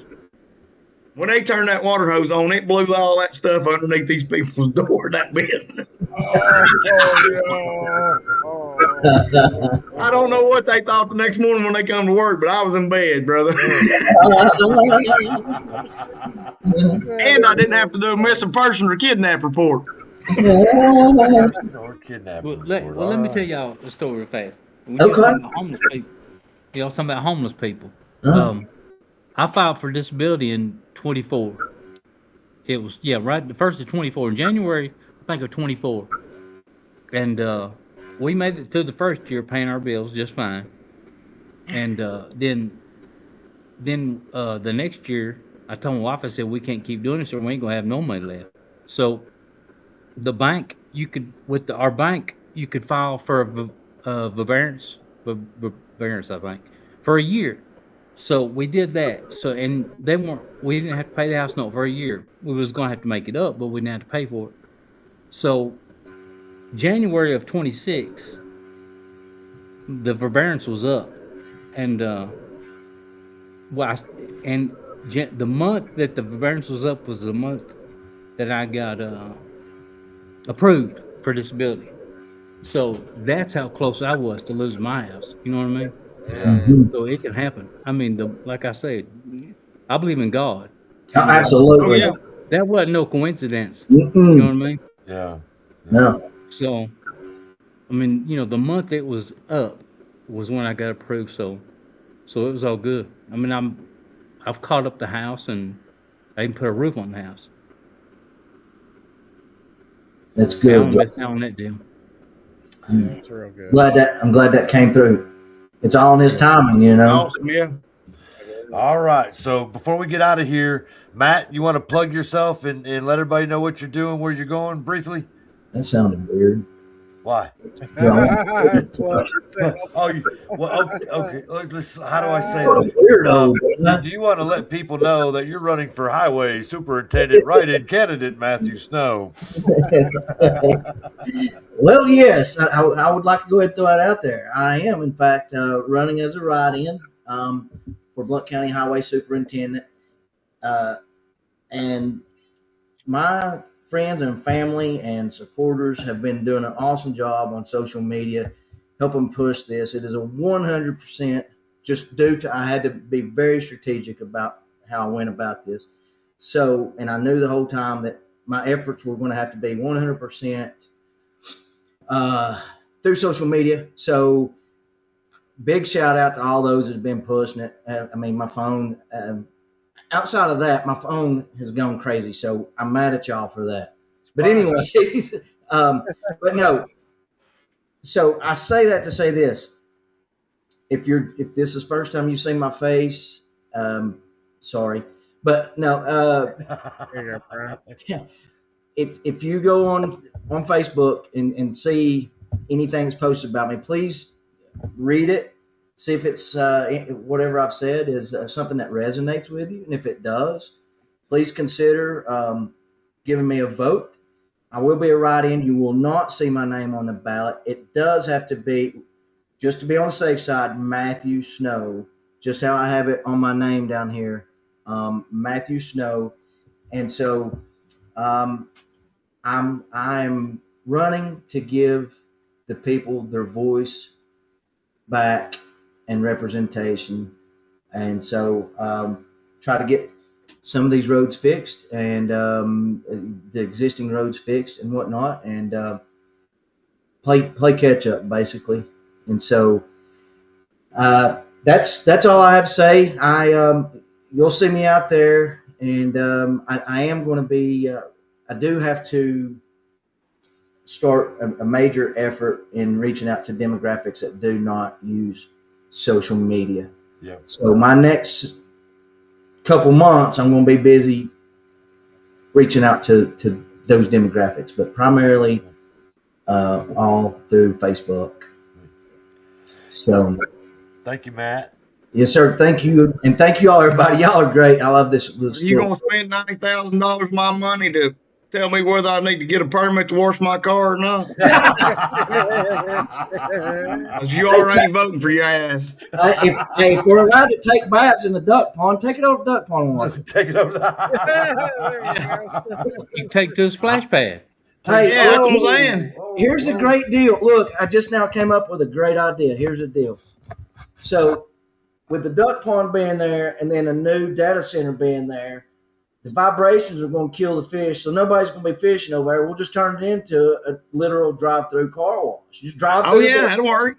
Yeah. We need another one in town. If you put one of those glass roadway so we can drive across it, and they just throw that old Dookie duck water on there. You know what I mean? I like that old Dookie duck water. We got to duck Dookie. keep the duck pond. Yeah. And duck Dookie will make you shine, won't it? Oh, Jason, he knows that duck Dookie will put it on there. I told my son, if I end up becoming a cripple, I wanted him to take me to the top of that hill up at the duck pond and just let me go. Oh God! No chair. You have to worry about I your tell you son. this. Your wife's gonna kill you, Jason. We put a mini rebel flag in the middle of that pond. I'll just tell you. All right, hey Crystal, you got something you want to share? Yeah. Okay. So I have an herb business, and I just kicked it off on the 30th of May. I wanted to kind of launch it right before the blue moon for different reasons, but it's Crystal Dawn Herb Craft, and I'm making I've made tinctures and I'm selling them. Right now I've got mullein, lemon balm, and mimosa blossom tinctures. If you look me up on Facebook, I've got some little blurbs about the different tinctures I offer and the prices. If anybody has any questions or wants to private message me and talk about plants and herbs and herbalism, and more than welcome to do so. I've been doing herbalism now, like, I don't even know how many years, but I've really been focusing on it a lot the past couple of years. So, yeah, just check out my Facebook and reach out to me through private message if you would like to buy any or if you have any questions. Also, on the mullein little blurb there, I've given out a recipe that I use for a cough syrup with the mullein tincture. So, yeah. We got it up on screen. Can you see it? Yes. Okay. All right. Looks good. Yeah, check it out. Crystal Dawn Herb Craft on my regular Facebook page. I haven't put up a biz page yet or anything. Took it down. I didn't see any skunk herb on there. I don't have any of that. You don't do it. I took it down too quick. I was looking for it. The man was trying to shop. Oh man, they're gonna shut me down, you know. I doubt it. We'll always exist on Rumble. What's that? I said, yeah, I was looking for some anti-inflammatory herbals as well. We were trying to tell Matt to get a hold of you because he was asking me and Robert where he could find it in the woods. The skunk weed? I don't know. I think Alan knows where to find the skunk weed. I don't know where to find it, but I smelled a lot of traffic lights. You got that right. All right, Jason, you want to say anything before we get out of here? No, I'm good. Alan, we appreciate you coming on, Alan. I love y'all. I appreciate you having me, man. I love y'all. I know it's not going to be an every week thing. Same for you, Matt. I know it's not going to be an everything, but when you guys can, we sure welcome it. It makes it for a better get up. So, well, thank you. That'd be awesome, man. Like I said, we appreciate it. I do. I know. I think Matt does. I can't speak for him, but absolutely. I mean, even if I wasn't running for this office, I'd like just, I like getting with people and jawing about things that we really can't fix. And that's right. Big scheme of things. I tell you, I thought Matt may still be mad at me over the Walmart. No. Well, I tell you the thing. I'm gonna say one. I'm gonna say something here about some of the things that go on, like the Walmart. I know there was a big deal about that Walmart being put in, and a lot of people didn't want it. And I can honestly say I was neutral on it, but I also didn't want to see 18 new apartment complexes going up there. So it was the thing about it is this: if somebody's got something somebody wants, they're going to pay for it. It doesn't matter who it is. I mean, so I don't know. It's a blessing that Walmart's going there and not 25 new apartment complexes or whatever. So I know me and Matt, he got on me just a little bit, and I was like, hey man, you kind of damned if you do and damned if you don't on that. That's true. So that's true. I know you put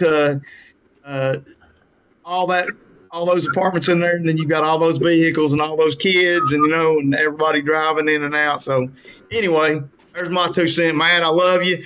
I'm sorry for making you mad, but no, it is what it is. And like you said, you got to pick your poison. It could have been worse, right? But we also could have put a second ball location right there instead of a Walmart. Or a splash pad, because we don't have one on this in the town. I want a splash pad. Actually, I was just hoping they would just put turf there. Well, we know people around the splash pad. around the FIFA soccer stadium. A FIFA soccer stadium. There you go. Yeah. There we go. All right, and then Don't this give 'em ideas. Thursday. Go ahead. Who's that? I said, don't give them ideas, Alan. Oh, no doubt. Yeah. So this Thursday, 7:45 is caught up, and we'll have guest Heath Baytag. How do you pronounce his last name? Patag. Heath Patag. Heath Patag, and should make for an interesting conversation between him and me. We're polar opposites on politics and everything else, and so he agreed to come on and have a good cordial conversation. So let's see if we keep it that way. But and that'll be this. Yeah, that'll be this Thursday, and then Scrappy Dog, we'll get you back on again Thursday, and do some more of the deep dive stuff that we got into last week. And then again, next Wednesday's Monty Fritz, 7:00. Me and Robert, candid conversation. Yeah. Should be a good turnout as far as it ought to be interesting to hear what he's got to say and generate some questions. And again, anybody that wants to ask something, throw it in the Facebook page somewhere. Hey, Resolute, or hey, Robert, or hey, whatever, you know what I'm saying? And then we'll try to get that question to him as well. So it was pretty cool reaching out to him and getting it. Hey, Wednesday, June 10th. They won't be talking to me and Alan soon since now they moved up to the gubernatorial candidate. That's right. Yeah. We're out. Hey, well, I don't know. Jason's in there too. He's gonna be out. He politician too. I've washed my hands of all that stuff. You out. Yeah. I won't go to another meeting. I don't care. I might even not go back and vote. I'm not sure yet. Oh gosh. So we're gonna have Jason on a Thursday show, ain't we? That's right. All right, guys. Love y'all. We'll see you soon. Love y'all. Peace out. Be safe. Alan, Yeah. can I call you? You got a minute? Call me, buddy. Yeah. All right. Yeah. Peace out. Peace Hey, guys. out. Yeah. You're still on there.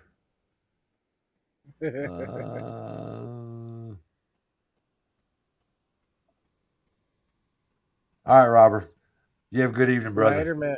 Later. You too, buddy. See y'all. Somehow, Crystal keeps coming back. There she goes. All right. Thank you, guys. Another good episode. Lots of information. Have a good evening.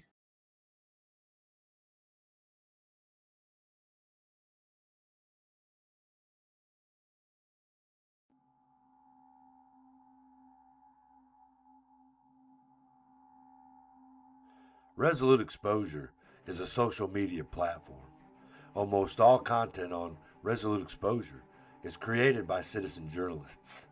I share content created by citizen journalists who I believe to be the best at finding facts buried deep into the abyss, or outlets who I believe to be best for verifiable information. We have to operate within their system, and we only have the information that they allow us to have. These citizen journalists who nerd out on fact-finding missions and then add their opinion to better inform me to make the best choice for me in this war of narratives is Resolute. This information war is a battle for your mind and ultimately compliance. While mainstream media dismisses social platforms as mere echo chambers for fake news, independent spaces like this prove that shared content and live dialogue actually foster deeper critical thinking. So, I am excited to share the content in hopes you'll turn off mainstream media, who I believe is just a version of entertainment. So again, welcome to Resolute Exposure.